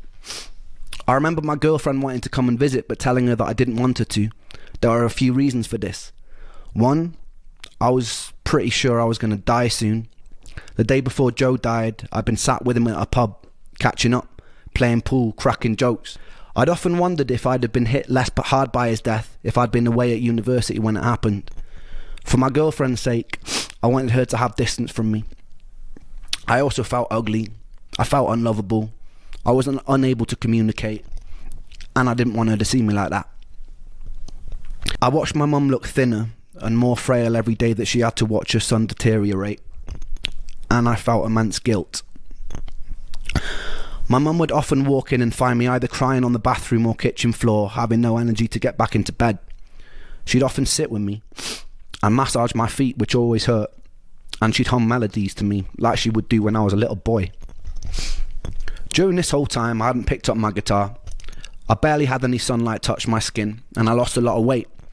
I was about 130 pounds at my lowest, about 8 or 9 stone, which for someone who is 6'1" is very skinny. My average weight is usually about 168 pounds, 12 stone. Every day the same thing. I'd wake up in pain, eat a meal of blended vegetables and chicken, lie with my eyes closed for hours while the world seemed to spin erratically, and I'd often cry as the bones of my legs felt like they wanted to grow out and burst out of my skin. Despite this, what I didn't know is things were about to get a lot worse. Just imagine what this does for your self-esteem and your existence, you know. Feeling like you're dying, that you're not going to be around much longer because you feel yourself deteriorating and you feel powerless to do anything about it. And it almost seems as well like no one else is doing anything about it either. It's just got the comfort and the care of his mum. Fortunately, as well, he's got someone there for him. But I mean, we know he got to a better place later down the line, but when you're living it like he's been, it's a very different experience, I think. You're not thinking of the future, really. And he's clearly trying to protect people around him because of what he's got going on. So I didn't know is things were about to get a lot worse. Come June, I've been in bed for about 6 months straight. I've regained some energy to leave the house every now and then to go shopping for groceries with my mum, and I've finally reached my target for the fecal transplant, and my mum drove me to the clinic to get the procedure. Everything seemed to go as smoothly as it could for such a bizarre experience. I received a colonic irrigation, which was like a car wash for your colon. Actually feels pretty good. They then proceeded to put someone else's excrement in my behind, They would repeat this process for 5 consecutive days. When I got home, I realised I felt a little odd, almost manic, and I was hopeful that this meant my energy was coming back. But it wasn't a nice feeling. As the days progressed, I started to feel an innate sense that something was very wrong. It seemed my immune system was going into some sort of overdrive. My brain was buzzing, and the more time that passed, the more uncomfortable I felt. I remember early one morning, I was lying on the kitchen floor after attempting to get a glass of water. My body hurt so much that I was digging my nails into the laminate flooring, screaming, and my mum ran in and asked me what was wrong. I remember repeating, "I don't want to go, I don't want to go, I don't want to go," over and over again. I felt myself falling down a deep tunnel in my mind, almost as though my entire soul was tumbling down into an abyss. When I finally crashed to the bottom, I was hit with this immense feeling of stillness and peace. I stopped crying, I sat up, and my mother looked at me, puzzled. I have not felt to this day that sort of serenity that I felt in that moment. I looked around the room and everything seemed to have gained a clarity and quality, but what was most peculiar was the feeling of stillness. There seemed to be some sort of respite from the mental torture and fog in my brain. I still to this day have no explanation for what happened. I looked at my mum, I smiled at her calmly, and I told her that everything was okay now. Her partner Michael came in, and I remember them both looking at me, perplexed. I started speaking fluidly for the first time in months, but it wasn't quite me. I was cracking jokes, being witty. My mum would laugh nervously. I remember feeling as though I was coming up off an ecstasy pill. I felt this underlying feeling of euphoria. I caught myself occasionally erratically snapping my fingers or making whistling noises in between sentences, or staring at some empty part of the room as though there was somebody there, then snapping back to the space and talking to my mum. This feeling of intense euphoria lasted about 48 hours. During this time, I'd adopted some newer strange behaviours. Everything in my room that wasn't parallel bothered me, so I had to make sure it was aligned and facing the same direction. The whistle and the finger click became a new tick, and it started rising in frequency the more time that elapsed. I also noticed that I get stuck on words or sentences when talking to my mum. For example, if I was saying a sentence like, "I'm not sure how I'm feeling today," I would sometimes get stuck on the whole sentence or just a word from it and repeat it about 30 or 40 times before I could move on to the next. So I'm not sure how I'm feeling today, feeling today, today, over and over. I can't really explain why, but it's like saying it carved out a safe space for me. After about 2 days, that feeling of peace and euphoria was swapped out for a feeling of immense dread and doom. I felt fear fill my body unlike any fear that I've ever felt. I'd often wake up in the early hours of the morning screaming at the top of my lungs, a torture scream that would fill the whole house, a scream like my legs were being sawn off. I felt pure terror. My mum would run in and try and calm me down. Sometimes I'd be thrashing, hitting the mattress, pounding the walls. This is heavy. It's almost like he's reading a story, but it's not. This is his experience. I mean, what did it take to put pen to paper to write this? Because he's finding it hard to read without bursting into tears and his voice cracking. And I don't know about you, but I'm finding it hard to listen to. And like in some of his other chapters, it's very visual, very sort of visceral detail that he's giving, which is, I think, a really effective way to translate that experience to someone who may not have been through it before, but has a pretty clear picture of what he went through. To him for how he's getting through this reading. I'm going to let Ren keep going through this before I comment further, because I feel like he's on a bit of a journey here with explaining what he's been going through after this procedure. So I'm sure there'll be a moment of clarity soon around this. All right, let's keep going, Ren. Sometimes I'd be thrashing, hitting the mattress, pounding the walls. It usually ended up in me exhausting myself and her stroking my head in her lap as I sobbed and repeated the same words over and over again. Everything in these moments terrified me. The compulsion to make everything parallel became a necessity. Whenever I was in the kitchen or car and the dials were facing the wrong way, it taunted me. My mum started taking me to a weekly talk therapist in hopes it would stop me from killing myself. I did catch myself researching the most painless ways to do it. I often daydreamed about death, and it made me feel at peace. At this point, intense paranoid delusions started creeping in. I wondered if what was happening to me was demonic. I don't remember how I got there, but I remember one time speaking on the landline to someone who claimed to be an expert in dark magic. He told me that being around my mum was bad for me. He told me that she was bad. He told me that I needed to do a ritual with black wax candles in order to free myself. I remember ordering black candles from eBay, and when they arrived I had a change of heart, and I decided against doing this dark magic ritual. I fell asleep that night, and I woke up the next day to find the candles totally melted onto the white mantelpiece that they were on. They'd never been lit. I still don't really know for certain if anything of these things happened, but the melted wax was definitely real. I remember picking it off with my nails. There were moments that my rational mind knew that I was hallucinating. Sometimes in the night I would hear perfect string quartet symphonies with no sound source for them to be coming from. I remember one time my mum took me with her to the post office because during this time I'd rarely been left in the house alone. I remember the lady behind the till reaching for some sellotape. As she tugged on the tape, it sounded as though it had been amplified 1,000 times. It was deafeningly loud. I ran out of the store crying and shaking, and I sat in the passenger seat of my mum's car, rocking back and forth, where she found me uncontrollably sobbing, repeating the words, I can't,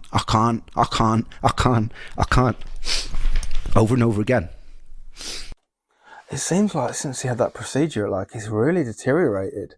You know, he's had all these experiences that's come on, really, like with his tics and his speech and his ability just to function. It seems to be like really changing. It's it must have been really unnerving for him as well. Like if he had that level of self-awareness at the time to realise what he was like. And I wonder how much his mum was picking up on a lot of these changes in Ren as well at the time, because someone who lives with him and is close to him, I'm sure would have seen the change, experienced it really, really closely. Okay, let's keep going. I can't, over and over again. My paranoia grew. I boomeranged between thinking I may have been latched onto by some demonic entity, and I became suspicious of even my own family, to thinking I might be part of some sort of twisted experiment, where a group of observers were seeing how far they could push me before I snapped and shattered. My irrational mind concluded that if I start behaving in unexpected ways, I might confuse the people conducting this experiment, and they'd shut it down. I'd sit in my own bed manically grinning in response to the jolt of pain in my legs. I'd say things to Mum and Michael which made no sense at all. This all seemed to be leading up to a very unusual day. I can't quite recall the details of how it happened because it was quite tricky to tell what was reality and what was not. But from what I remember, I was in the car with my mum, parked outside a supermarket, and I'd put my laptop on the roof of the car while I'd helped her with groceries. I'd forgotten it was there and she drove off.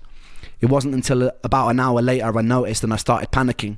My laptop had on it hundreds of songs from my time in Brighton. It was all I had really to show for my life.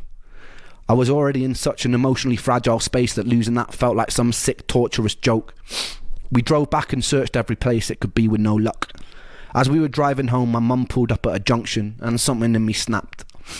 I got out of the car and I ran away from it.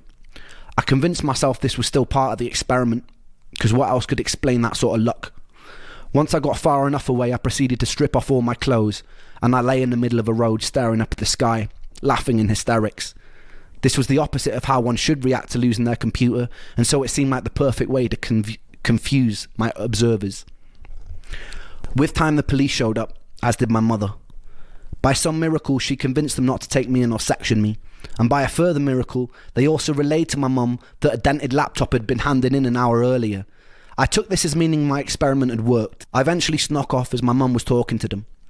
I wandered slowly around this unfamiliar village until I encountered the second angel I would meet in my life, this time in the form of a black homeless man.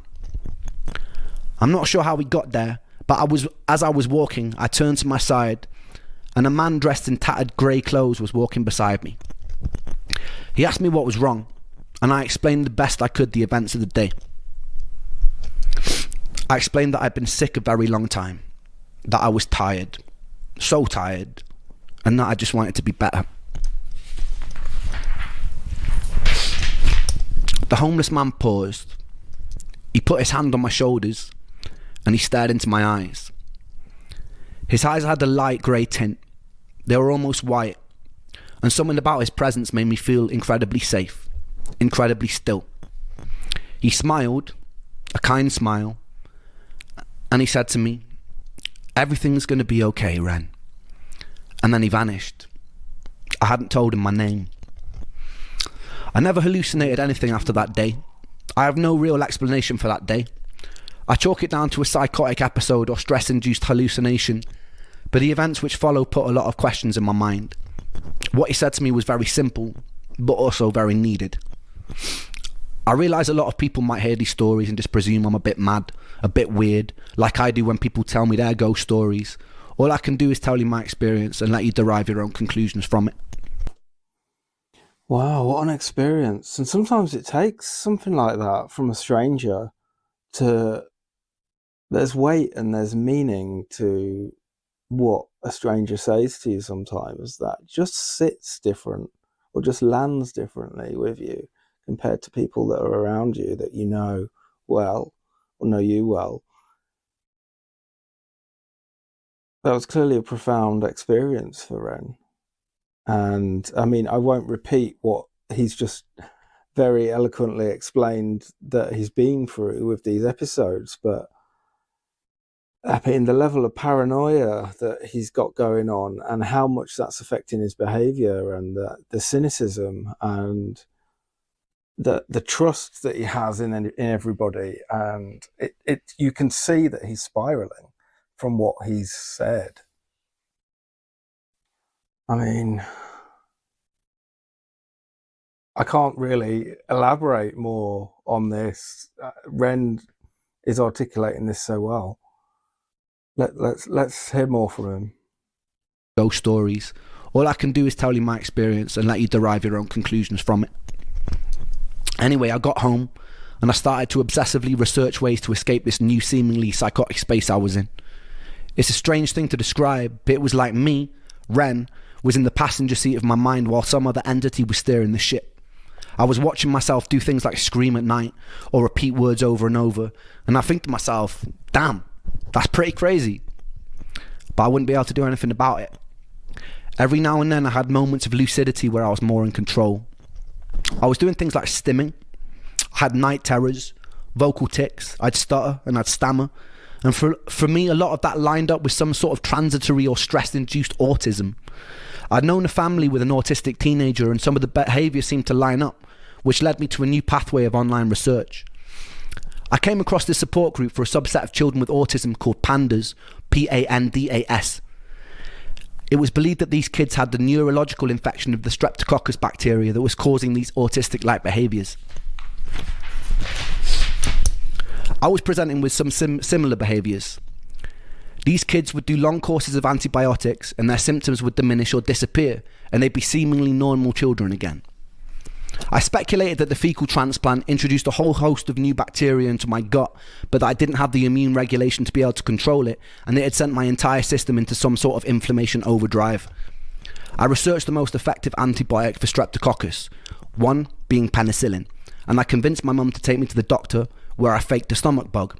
I lied to him, and I said I'd had similar things in the past, and the penicillin cleared it right up.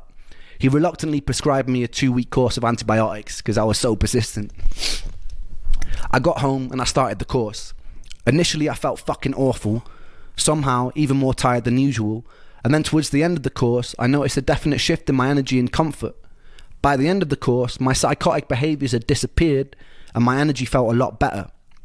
I stayed indefinitely on various herbal antibiotic supplements like oregano oil at this time, having learned that this was also active against certain pathogenic bacteria.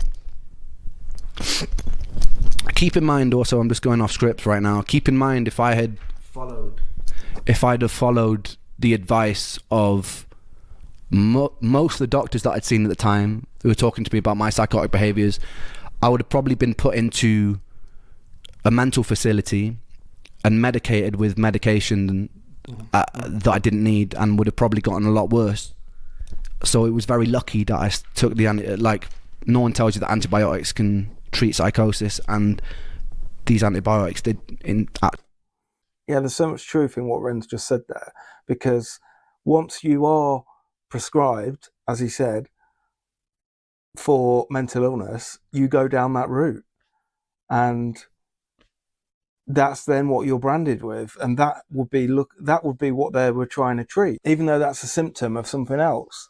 And good on Ren for sticking to his guns with this. It's also interesting what he says about antibiotics, because it is so easy to forget and not know really that different drugs can treat multiple different things. They're not just what they're packaged up for all the time. You know, we often do see medication as treating one specific symptom or illness, but actually they can be taken for all kinds of different things. And, you know, do your research and you might discover some of this stuff. And I tell you what, I was going to say earlier, but I let this run because I think Ren's had a lot to say in this chapter so far. I wondered whether the research was almost fueling a degree of paranoia for Ren, because you can go down a bit of a rabbit hole when you look online and you see all kinds of different stories and experiences, and there's so much information out there, and not all of it is true. As we know, there's a lot of misinformation out there too, and there's a lot of presumption that can go on with what you can read. So I did wonder whether Ren was kind of taking himself too far down that route at one point, but he clearly seems to have been making decisions around this and being able to progress in a way, in a manner of speaking, with treating what he's been going through. But what's amazed me, I know he's just said that, you know, the doctors have prescribed him penicillin, but where were they in all this post operation experience he was having? You know, he's got this raft of symptoms that's flared out of nowhere since having this procedure, and you know, this should be massive alarm bells, really. Not just for Ren, but like, he should be being treated for this stuff. But yeah, I mean, I guess like he has just said, you know, a lot of his symptoms ring true to mental illness. So that's then what they'd be looking at. But do you know what? It's, yeah, the circles that you go round with this. All right, let's hear more from Ren. Antibiotics can treat psychosis, and these antibiotics did actually treat my psychosis. And I was no stranger to the placebo effect. I'd taken everything, it wasn't placebo. It didn't matter. After about a week, I'd finished the course, and some of my more familiar symptoms like fatigue and pain started creeping back again. But that didn't matter, because what this whole experience had taught me was that the origin of my sickness was in fact bacterial, and it was pathogenic. The biggest thing it taught me was I could actually do something about it. I was no stranger to the placebo effect after years of trialing different drugs and supplements. This wasn't placebo. I took to the internet again and found a world-renowned specialist over in Brussels who was also leading a lot of the cutting-edge research for ME. I got on the phone and made an appointment. He was booked up for the next 9 months, but that gave me enough time to save money. The antibiotics and new herbs I was taking had also given me a new lease of life, and the hope for a cure made me more determined than ever. I started having enough energy to go on walks, which was huge for me at the time. My dad would drive over to my mum's and we'd go out in the car, and I'd take photos of wildlife on beaches. I was picking up my guitar again after months in bed. I eventually invited my girlfriend over and made the decision to move back to Brighton as soon as I was strong enough to. It definitely sounds like it was progressing in a much more positive way, and a slightly more wholesome way of living. Great.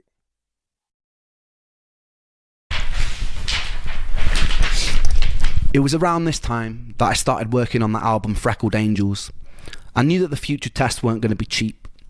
I pulled together some old tracks from the days I was working with Sony, and I got hold of Eric and asked his permission to release them, which he graciously granted, so thank you, Eric. I then pulled together some newer material and compiled my first ever album from my bedroom. In those days, I had no real way of promoting myself and no energy to do shows, so it was mostly to be listened to by my friends and family. I named the album Freckled Angels after Joe.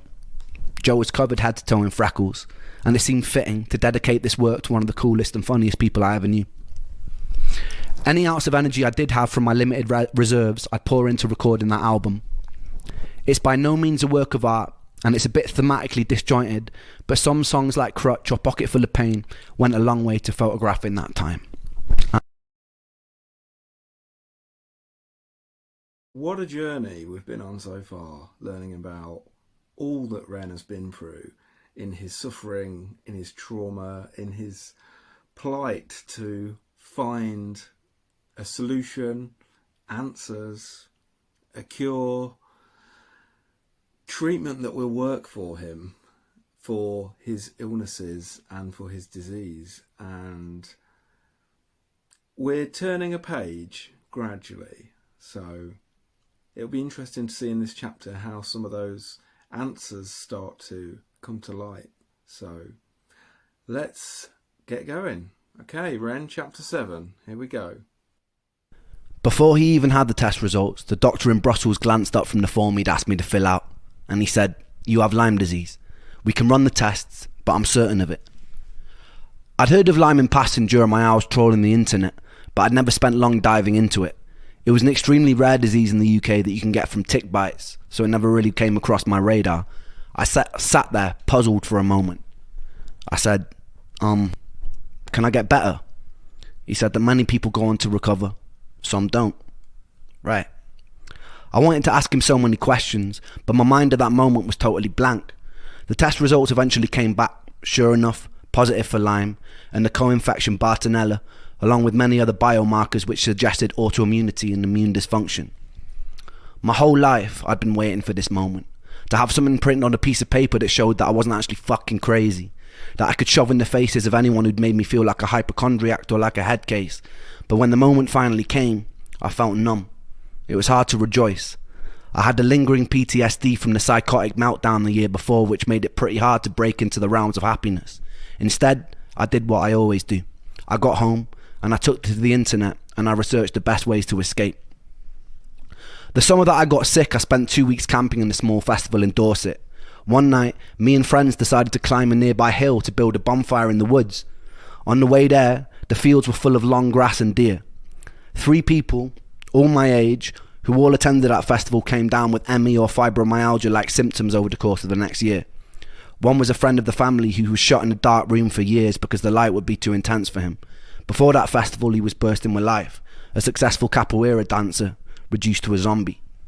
Lyme disease seemed to be as much of a medical labyrinth as ME was. That's an interesting reference point there. I wonder, at this stage in his retelling, whether he was already aware that his friends had been struck with illness from that point in time, or whether this was news to him. Just to step back slightly, I wanted to just let that run because there was a lot of interesting detail in there, and surprised that he didn't feel a huge sense of relief from getting an answer to what he has. But like he said, he's had a lot of trauma, he's had a lot to deal with, and I think with all the twists and turns that he's gone through, it's probably just numbed him out, that he's not able to really grasp what this means for him. It's just another part of the journey. So, right, let's hear more from Ren. Lyme disease seemed to be as much of a medical labyrinth as ME was. On one side, there was a whole host of specialists who believed Lyme bacteria becomes chronic, evades the immune system response, can sometimes evade testing, and leads to debilitating symptoms unless treated with a long course of antibiotics. On the other side were doctors who claimed that Lyme can't persist. It's easily treatable with a 2-week course of doxycycline, and further symptoms following that must be due to an autoimmune response triggered by the Lyme, or perhaps an unrelated, undiscovered cause. I educated myself as best I could on all theories, trawling through research papers on PubMed, conversing people in support groups, often contacting leading Lyme scientists via email or phone to ask them questions. Lyme disease is caused by Borrelia, a spirochete bacteria that causes symptoms like extreme fatigue, confusion, joint pain, heart problems, digestive issues, anxiety, depression, and in extreme cases, hallucinations. So everything was adding up.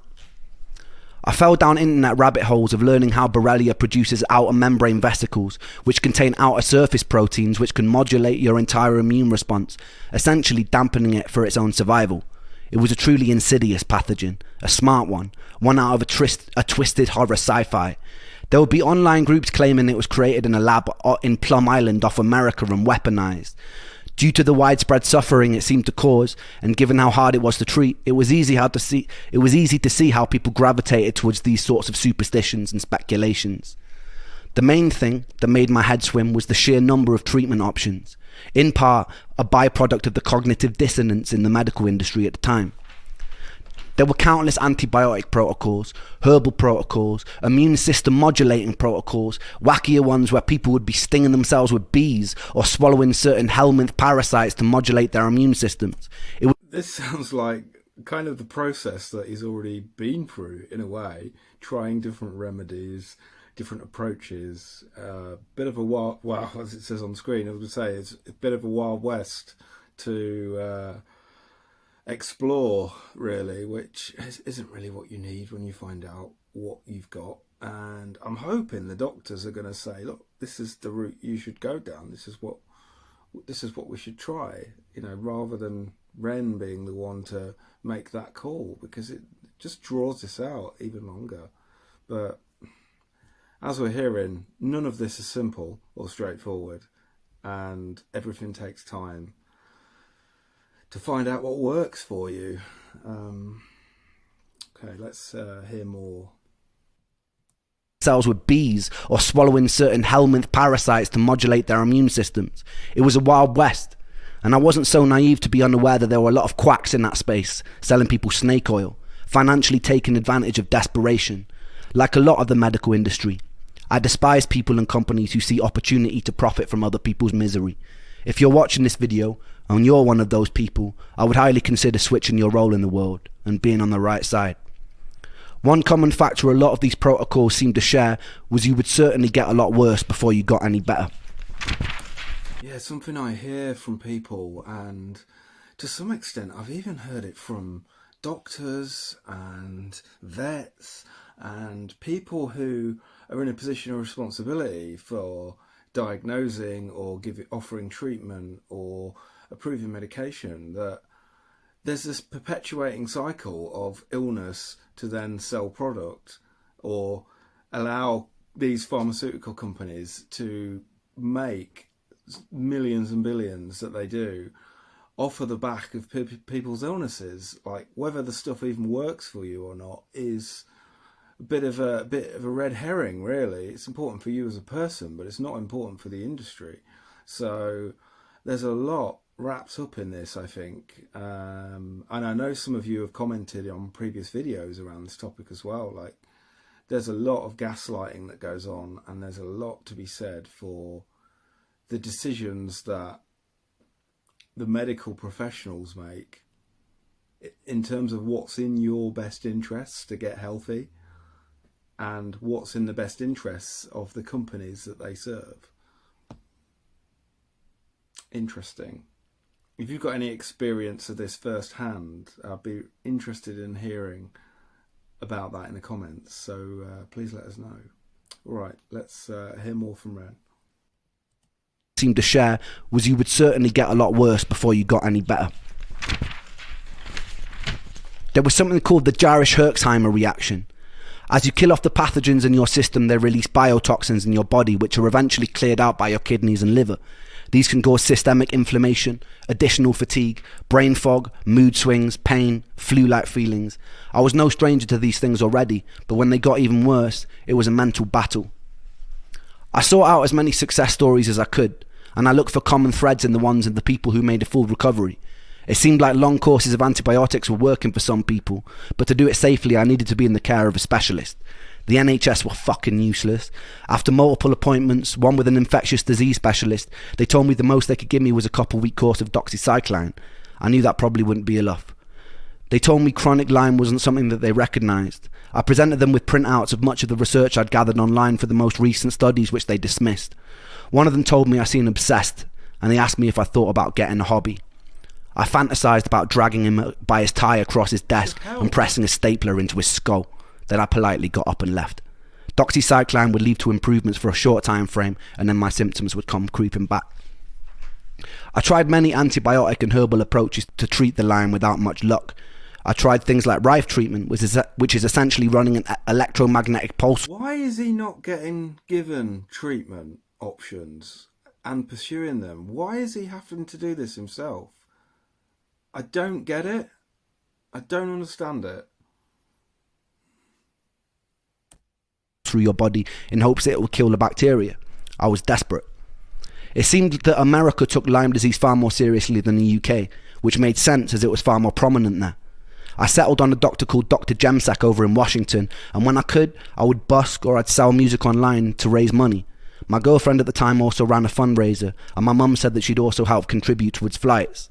It's not easy being sick and broke, but somehow we made it work. That's mad that he's had to get a doctor in America to treat him for this because it's just not widely known or recognised in the UK.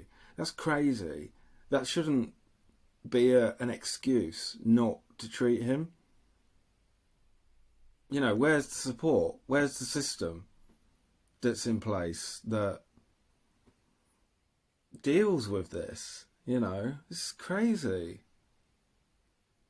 And having been through all he's been through, like, you're at a point where you've got a diagnosis and you're like, okay, now what? Oh, out on your own, you know, deal with it yourself. That's mental. Honestly. And this isn't even me, and I'm bloody annoyed about this. You know, I'm not the one going through this or have been through this. It's Ren. But, I mean, come on. All right. Help contribute towards flights. It's not easy being sick and broke, but somehow we made it work. A week before I was due to fly out, something happened which changed my whole life. I've always been a believer in the good that you're putting out in the world coming back to you. Luck, therefore, is more of a karmic consequence. When I was making video blogs, I wasn't doing it to build a following or for any sort of social merit or personal gain. I was doing it because I thought I was going to die. I was doing it because I wanted to feel like I'd left some sort of positive mark on the world, like I'd helped. I remember waking up one morning and going through the comment section of the latest video I'd posted, only to find a message from a British doctor who is running a clinic over in Germany in Los Angeles. He is the third and final angel of this story. He was reaching out to offer to help, and he didn't want anything in return. We exchanged messages and ended up jumping on a video call together. The angel explained that he sympathised with my story. His son was a musician, and at his clinic he'd seen firsthand the countless times the destruction that Lyme disease was causing. He explained his clinic was involved in cutting-edge stem cell procedures and seeing promising results for various autoimmune and Lyme patients. The cost of the procedure was upwards of $25,000, something that I could never afford. But he said that every year he personally selected patients to attend his clinic for free. He would offer me the treatment free of charge. All he wanted me to do was document my experience. It made sense to me that if Borrelia was able to modulate the immune system for its own survival, that an intervention that focused on immunological homeostasis would help. The clinic also offered antibacterial IVs targeting the Lyme and various other treatments intended to build the body back up after years of chronic health complications. I was kind of in shock. When a stranger reaches out and offers something so generous, it's natural to doubt his intentions, but something told me to trust this kind offer. Really is an angel. I mean, that is a lot of money to have to pay for treatment. and to be offered it for free, that's just a godsend, isn't it? You know, you'd snatch your hand off, as I'm sure Ren did. Something so generous it's natural to doubt his intentions, but something told me to trust this kind offer. I really had nothing to lose, and as morbid as it sounded, my willingness to die made it easy to throw myself into a more experimental procedure. There was also some security in the fact that he wanted me to document my experience and share it with the world. If it had been more sinister, surely he wouldn't want that sort of exposure. I decided I'd still go to the initial consultation with Dr. Jemsek as I'd raised the money, but I would catch a flight to LA once it was done. Money was still an issue. The entire treatment length was about 6 weeks, and back then I could have never afforded the accommodation for that long. I decided to hop on Facebook, and I found a Lyme support group based in LA. There, I found people going through the treatment at the clinic who were happy to put me up in their guest rooms. Despite all our faults, human beings' ability to empathize, lift up strangers, and collectively solve problems purely because it's the right thing to do is such a beautiful characteristic to carry. I sincerely hope that we can find ways to hold on to our own empathy and humanity as we step into the future. I believe these traits will save us as a species. Survival of the fittest is a myth in a society where we have all our basic needs met. It becomes survival of those willing to cooperate. The time came and I flew out to America with Momoko, keeping me company and keeping an eye out in case my health crashed. I went to the initial consultation in Washington, D.C. They recommended that I get on a minimum of a year-long course of various antibiotics and supplements, some to be rotated. I saw this as my fallback plan if the stem cells didn't work. We then headed to LA. It was summertime, so it was boiling. The clinic was based in Beverly Hills. The juxtaposition of spending most of my life in waiting rooms that were falling apart, feeling like a defective product on a conveyor belt that's being rushed along only to be dismissed, to then go into being in what felt like a 5-star health spa where there seemed to be a genuine care and interest for my well-being, was quite odd. I was greeted enthusiastically by the doctor. He seemed a lot younger than his age. When I mentioned this, he laughed and he said it was the stem cells. As we spoke, I could see his childlike enthusiasm for what they were doing at the clinic. Stem cells were very in vogue at the time. There was also much territory to explore, and the potential of what they could offer harder to treat diseases was incredibly exciting and promising. It was hard not to feel some of that contagious excitement leaking from the doctor. He explained that because I've been sick and misdiagnosed for so long, it wasn't going to be easy. There was no magic fix. At times I might feel like giving up, but I should trust the process. So I did. When we first arrived, I was staying on the floor of a young couple's apartment. They were just starting treatment at the clinic. Fontaine was a songwriter and he was an actor. One night he asked me if I liked bikes, and then he took me out on the back of his Harley Davidson and drove at high speed through the hills surrounding LA. It was interesting talking to Fontaine about her experience. I'd found people I could relate to online, but very rarely did I meet people in person whose experience had mirrored my own. She'd also been through the ringer of misdiagnoses, medical dismissal, left to suffer, trying desperately to claw back her own life. I started to realise this problem wasn't localised to the UK. It was global. So many people were going missing and screaming into a void. The first week at the clinic was aimed at building my body back up. I would sit for hours while various vitamins and nutrients were dripped into my body to address any deficiencies that may have occurred from years of being sick. They also offered talk therapy, lymphatic drainage massage, ways to calm your nervous system that would aid healing. I was still having to pinch myself that this was all free. I felt guilty for the people who had to pay. It wasn't easy. Occasionally I'd have an immune reaction to one of the IV drips. I didn't know at the time, but I had mast cell activation syndrome, which meant my body would become highly inflamed in response to many food, vitamins, even things like perfumes or scents from everyday cleaning products could set it off. A year later, while in the German clinic, I would be minutes away from nearly dying after going into anaphylactic shock during an IV drip. A nurse luckily caught me in the nick of time and injected me with an EpiPen. I spent a night in the emergency ward with Germans who couldn't speak a word of English, who put me on an electrolyte drip that made me feel even worse. During the second week in LA, I moved places to stay with another couple. The husband had been a prop and set designer for the Fresh Prince of Bel-Air. They were extremely generous with their time and space and became almost surrogate parents to me and Momoko. There is an unusual companionship you feel with someone who has faced similar levels of suffering as yourself, like an unspoken bridge of understanding. At the time, I was having difficulties with my girlfriend. I wanted her to come with me to LA, as this felt like a pretty pivotal moment in my life. It was a time where I really just wanted to feel safe, but she couldn't take the time off work. I think I felt a little bit funny about the fact Momoko had made the time and and sacrificed her own work and she hadn't. She was being distant with me whenever we spoke on the phone, which frustrated me more and more. We ended up arguing a fair bit. I think this is the beginning of seeds that would soon grow into finding extremely difficult to be in relationships in general. I usually feel pretty unlovable, extremely isolated, very antisocial. I felt alienated, often bitter that most people go through their lives not knowing what it's like to hurt every day, that they didn't appreciate the freedom their bodies allowed them as they should. To be alive and to not hurt is a blessing. To be alive and not hurt is all I want. The day of the stem cell transplant finally arrived, and I was nervous, as you would be getting a giant fucking metal rod shoved into your skin. The doctors offered me an anti-anxiety med, and I was never one to turn down free drugs. All he wants is just to get better, but this is a real roller coaster again of trying different treatments to be able to find what works for him. And I was never one to turn down free drugs.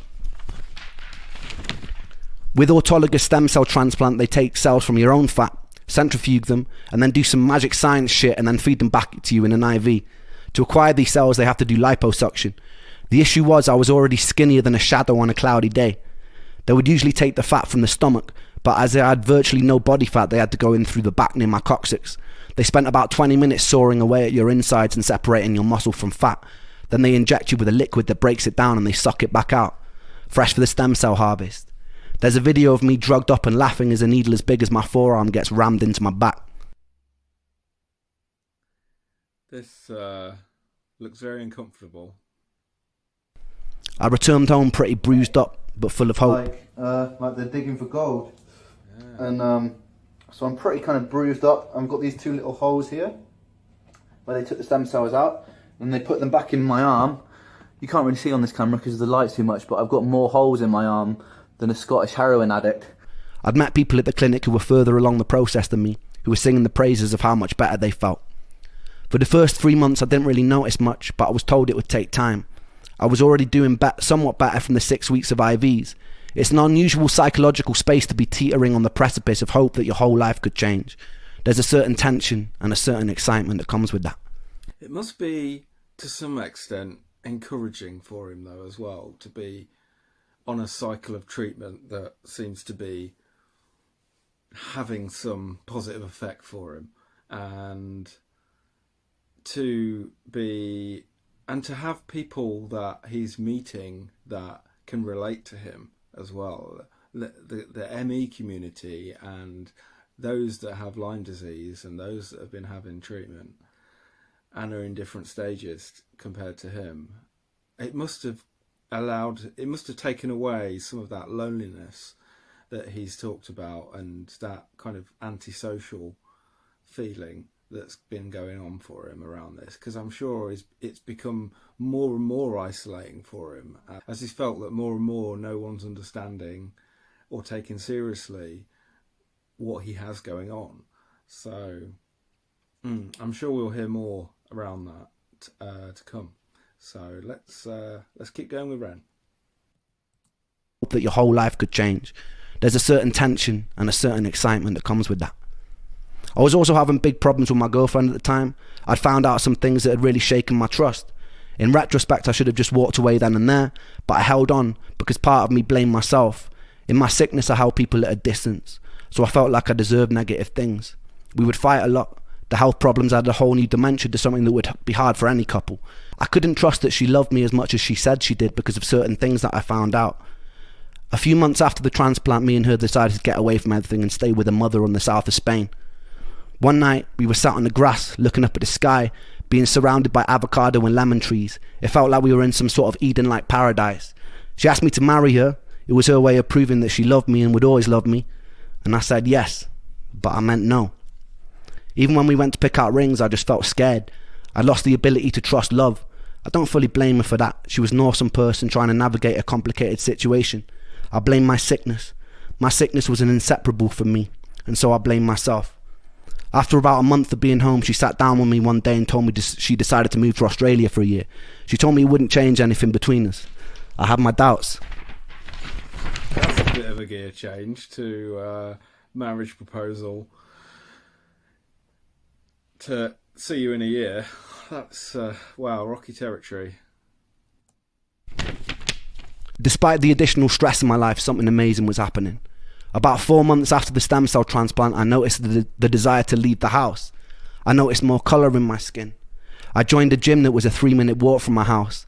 I started working out for the first time in years. Music started pouring back into my life. I was singing more. I was producing more. And this was all leading up to my favourite chapter so far. That so much progress has been made in this chapter, and he's ending on a positive. This is the first chapter. It feels like he's really turned a corner with his treatment, and he's getting better. He's getting stronger. He's starting to feel like he can live life a little bit, going to the gym, getting into music again, and feeling more positive and having more energy. That's a big step in the right direction, given the journey that he's been on so far. He must have been feeling so optimistic at that point in time, being able to start to do things and having that want and that will to start to do things again as well. It's such a, in itself, it's such a positive and crucial moment in what he's had going on, and it's very easy to not recognise that within the whole journey, but that's a real pivot point. So yeah, I'm pleased for Ren on that one. We've made it, Chapter 8 of Ren's life story. I'm quietly hopeful that this one is going to be a positive one, because Chapter 7 was a real turning point for Ren in his journey to understand what he has going on and how to treat it. So let's see, and let's jump right in to Chapter 8. Here we go.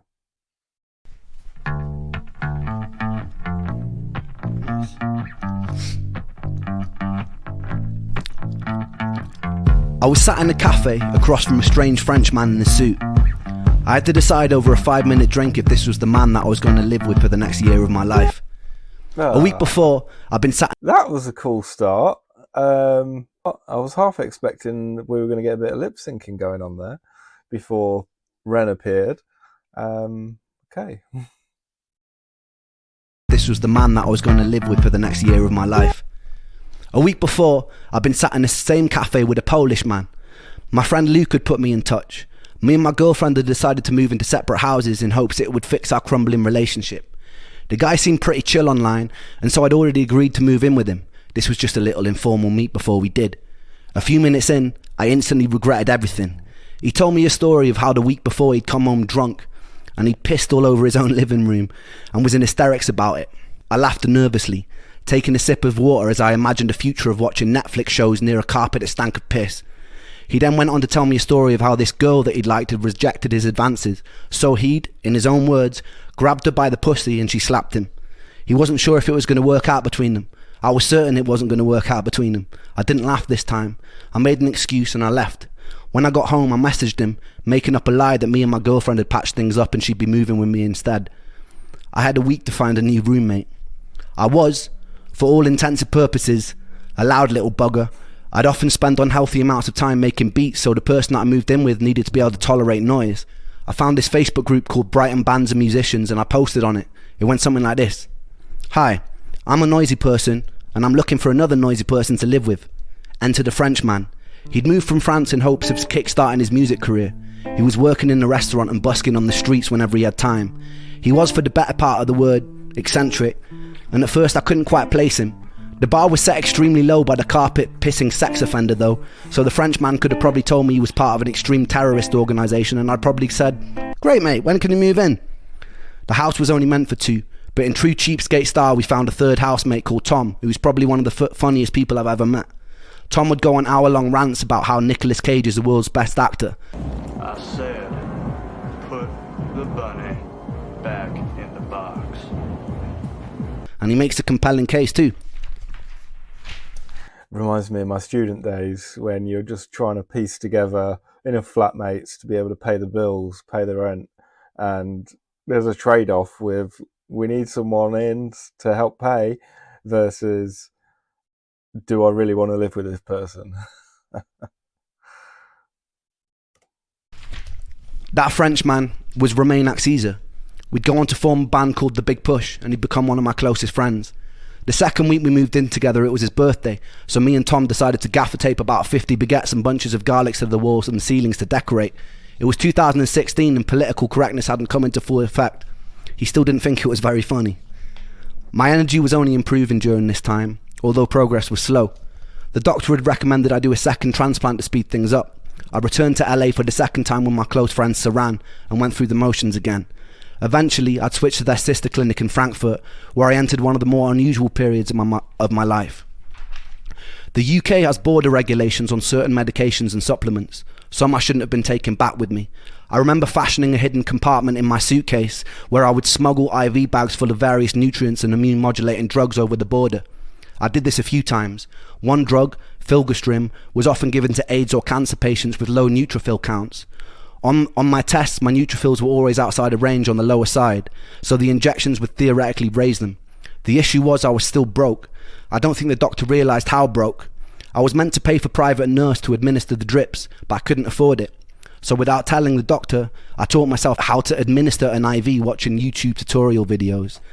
It really is a whole other side, isn't it? Like, you don't anticipate there being problems at border control with the drugs that you get given. But yeah, country to country, these things can really change. And yeah, it opens up a whole new complication to not just getting your treatment, but being able to take what's being given to you. Let's hear more from Ren, eh? The doctor, I taught myself how to administer an IV watching YouTube tutorial videos.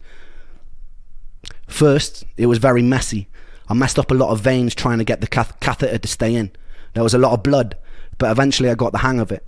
I'd be sitting in the living room watching One Punch Man while an IV bag dripped slowly into my veins, and day by day I got stronger and stronger. The issue was I started noticing my food intolerances getting worse. The stem cells had improved my pain, energy, clarity of thought, but it worsened my ability to tolerate food, something I later learned was caused by MCAS, or mast cell activation syndrome. Some other stories also started circulating online groups of people getting far worse after the stem cell transplant. I can't say that this didn't shape me. As more time elapsed, I learned of legal cases that were opened against the clinic for malpractice. The clinic in Beverly Hills eventually shut its doors. It was hard to know how to feel about this. The doctor had been my saving grace. He'd pulled me out of a half existence, but I could see where people's frustrations were coming from. As the clinic grew in popularity, I think its resources became stretched and its communication became worse. Nonetheless, that man will always remain the third angel in my tale, and I'll always be grateful. It's hard for me to definitively recommend stem cells. I believe it's a gamble. Some got worse, but they did actually really help me. They didn't cure me, and some of my symptoms got worse, but they allowed me to be an active member of society again, and that was huge for me. A few more months passed. My girlfriend had moved to Australia, but she was being very distant with me and rarely answering calls. She broke up with me on Christmas Day while I was visiting my mum. I took it very badly, but it was also symbolically the end of one chapter and the start of the next. Despite our difficulties, I'm still grateful for the time we shared. There's always two sides to every story, and I don't imagine it was easy being with someone who was tormented by my health problems as I was during the time. I returned back to Brighton, and then I started living. For the first time in years, really living. Me, Romain and Tom would throw parties nearly every night. I didn't drink or do drugs, but I was high on being able to participate. I felt like I was living in Brighton for the first time in my life. I was able to walk around, to take in the city, to live. I also started getting the attention of women. During my teen years, I wasn't the best looking and I was a bit awkward. During my early 20s, I was so sick I rarely went out. So this was new for me, and I threw myself in head first. I realised that I really like pretty girls, and pretty girls apparently like boys who make music. A lot of nights I'd go out by myself around Brighton and end up meeting a whole bunch of beautiful women. One night I ended up breaking into the Hilton Hotel with a girl that I just met. We managed to get onto the roof, but we were chased down the flights of stairs by security. We ended up having sex on the beach at 2 a.m. while the tide came in. The parties we throw would get crazier and crazier. There'd be times where everyone was half naked by the end of the night. I'd find myself in strange situations where I was having sex on a living room sofa with two girls while some random dude sat smoking a joint on a nearby table. Wow, this chapter has really taken a different turn from the vibe of the other chapters, and yeah, as I anticipated as well, life's picking up for Ren. I mean, it sounds like the level of freedom he's got now that his health's improved has just drastically changed his life. And he's able to try new things, and he's got the energy that he's able to get out there in the world and experience new things, see new people. Yeah, this is brilliant, and I no doubt the start of his music career really starting to shift gear.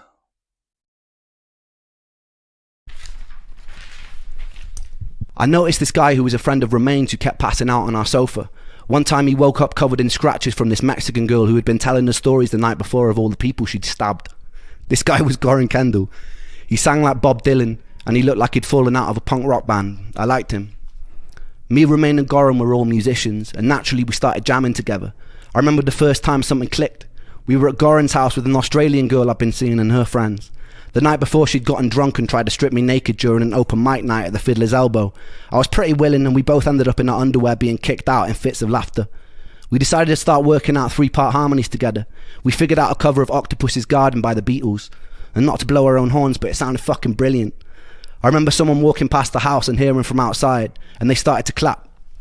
Eventually the three of us would busk on the streets together. We all busked separately, so it made sense. Back then, I'd occasionally drag a kick and a snare drum out with me in a wheelbarrow, and I'd drum while Goran and Romain played and sang. We would always have people come up to us and they'd ask for our band name, and we never had an answer. We came up with this genius idea of forming a band. Genius. One of us said that we should be called the Three Hats because there was 3 of us and sometimes we wore hats. One of us said, nah, that's shit. Eventually we settled on the Big Push, and we got tighter and tighter. As my energy increased, I was able to do more and more. We play about 5 nights a week in various pubs and bars in Brighton for shit money. On Saturday we'd get out onto the streets and go busking. There was just one problem. I was proper shit at drumming. The universe eventually provided us with a handsome bearded Irishman, and everything fell into place. I loved those boys. We were in truest sense a rock and roll band.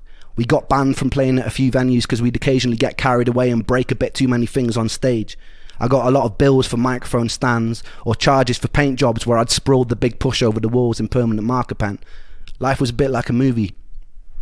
My ambition at the time wasn't to be in the greatest band of all time or to have any kind of success. I was just so relieved to be alive and play. So every day felt like a victory.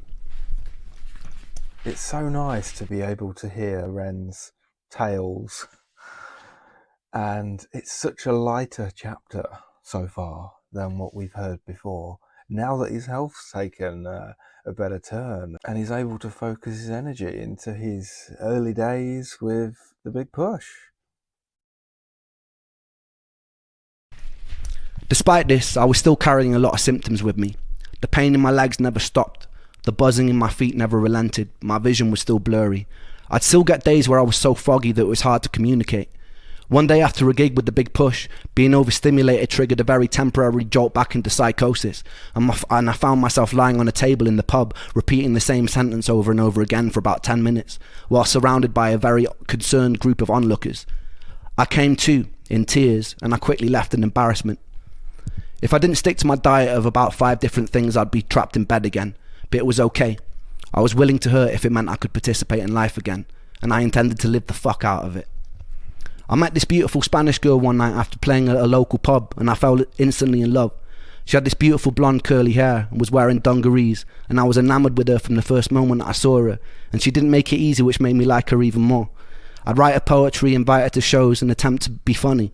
She knew me as the local slut, which didn't really make things very easy, but with time she could see that I genuinely cared about her, and I did, a lot.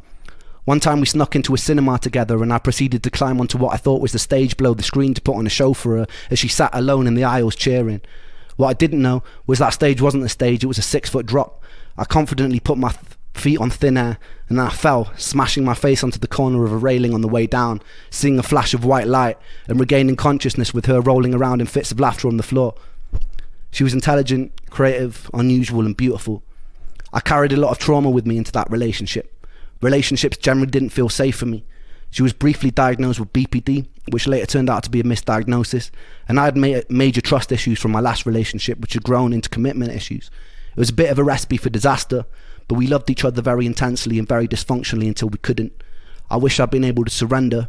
It was a bit Sid and Nancy, very dramatic to say the least, and I won't get into it for her sake, but it was beautiful, and I loved her very much. It taught me a lot. I learned that the echoes of the past had shaped me into something that I struggled to be. I envied the people who could jump into relationships and feel safe or content.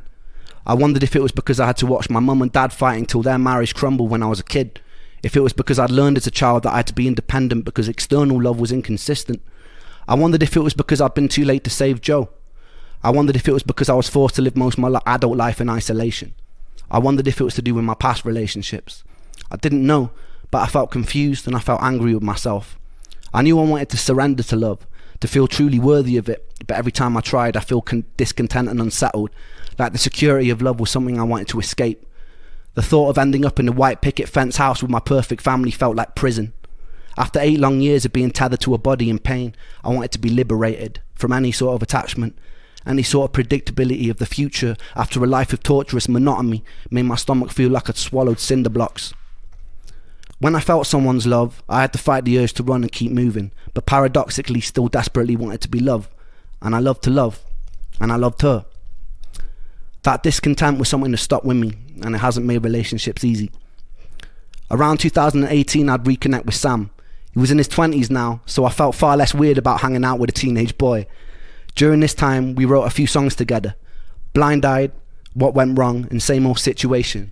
All bangers, by the way. It was April, and we were shooting a video for What Went Wrong. We were using my friend Josh's car, and there was a scene where we needed a smashed up bonnet. But it went outside of the budget we had to pay for the video, so me and Sam decided to go busking to raise the money. I promise what follows is the truth. We never rehearsed Blind Eyed live before, but while we were out on the street, I turned to him and I asked if we should play it. I started playing the first chord that made sense without even thinking. It started in B minor in this kind of reggae way that was totally different to the original recording. Somehow, it was totally fucking magic. The whole street stopped. Sam was hitting notes and runs that seemed outside of the reach of a mere mortal. Luckily, Sam Perry Falvey, who films the videos, was with us, and he captured the whole thing on camera.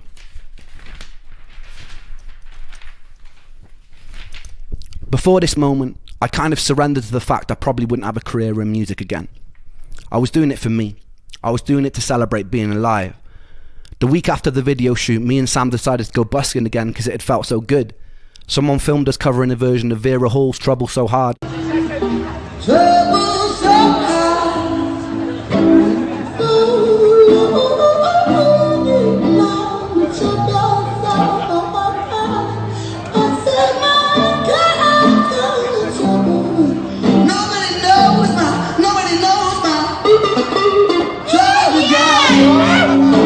And posted it to a Mexican restaurant page on Facebook. It was the first thing that I'd done since returning to the land of the living that went viral, and it went very viral. It started being shared everywhere by millions of people.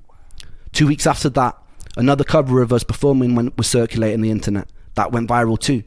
By the time we released the busking version of Blind Eyed, the internet went crazy. My social media following started exploding. People like Elton John were talking about us on the radio. People would fly in from all over the world just to watch us perform on the street. By the end of summer 2018, we were shutting down entire high streets because of the volume of people coming to watch us perform. There was something magic about the synergy of me and Sam that stopped people in their tracks. We were being tagged in videos from all over the world of people listening to Blind Eyed. People were listening from war zones, from rocket launch sites, from deepen jungles. It was surreal, and it was incredibly affirming. Yeah, that's crazy. I mean, so positive though. And I can't imagine what it did for Ren's morale and Sam's. And yeah, just talk about validating that chemistry that they've got together and what they've produced. That's fantastic. Yeah. On sites, from deep in jungles, it was surreal, and it was incredibly affirming. It was a second chance, and I didn't think I'd get a second chance. The shared out with Sam was special. A lot happened after that. More love, more heartbreak, more health complications, more healing, more setbacks, more parties, more medications, sold out shows, frustrations with the music industry, betrayals, theft, friends lost to addiction. My health would take me on more journeys into foreign countries, #1 albums, awards, a pandemic, meeting idols, making money, losing money. But I'll save all that for another time. It's fitting that this story ends here. Trouble So Hard by Vera Hall has always resonated with me very deeply. She was the daughter of a slave, navigating a hostile 1940s America, something I'll never be able to relate to. The pain and simplicity of the line, "Don't nobody know my troubles but God," was one that seemed universal to all struggles. And it was a line I was always deeply connected to. If there is a God, I want to thank you for giving me the resilience to be able to sit down here and to tell my story today. I hope it's far from over, and I hope that this is just chapter 1. Thank you, everybody, for giving me the space to share my story with you. For everybody still in the dark, trust, hope, and dare to dream that you can get out of it too. I love you all, and thank you for supporting me like you have. Wow. And it feels like this is part 1 as well of his life story, that there is so much more to come. And at this point in time, we get as far as chapter 8, and that's as far as Ren's gone with his life story. So let's see what the future holds and whether Ren picks this up again, because this has been a fascinating ride through Ren's illnesses and his treatment and his life into adulthood and getting his music career going and off the ground as he's improved his quality of life. It's been a fantastic experience being able to go through these chapters for me one by one, and doing it in stages as Ren has done, seeing each experience and each key part in his life as a focal point has been, I think, a really valuable way to unpick the different experiences that he's been having, and both good and bad, positive, negative, because it's those different experiences that make up the bigger picture of your life. And it's easy to forget the detail of what goes on, the trauma that's involved, the knockbacks, the setbacks, and also those positive experiences when things start to work and and when there are improvements in your health and your ability to start to do things again. And these are big milestones in his journey. So I've really appreciated doing this deep dive into the chapter so far. I'm going to hit play again because I'm not sure what's next, whether it'll be another song. I don't know. Let's just see.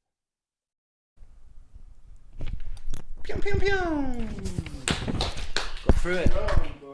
Cool. No, we are at the end. Okay, I sensed we might have been at the end, but I just wanted to make sure that we rode that out. Yeah, this has been amazing. I am going to do a follow-up video of Ren's chapters, focusing on what I've learned and my key takeaways out of Ren's 8 chapters. So watch this space for that coming your way very soon. And thank you for joining me on this journey in understanding Ren's life experience and his illnesses as well.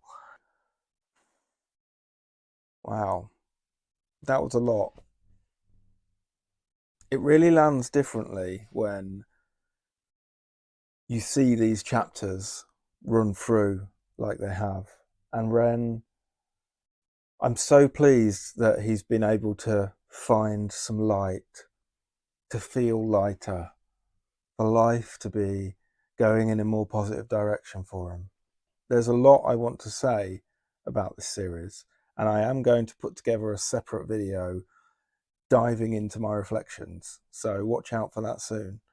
I hope that Ren's story has resonated with you and that his telling has given you that deeper insight of just what he's gone through and what his real life is like behind the music, what he's had to experience that has influenced where he is today. For me, if anything, it's given me a deeper admiration for what he stands for, what he's been through, and the fight that he's had on his hands, and how much we all share in parts of his journey and have those struggles and those challenges, and we have to find ways to overcome those battles. And Ren has shown with perseverance, with strength and will and determination that you can get there. You can find a more positive place to be. With that said, thank you for watching, and I'll look forward to seeing you on the next video. Take care.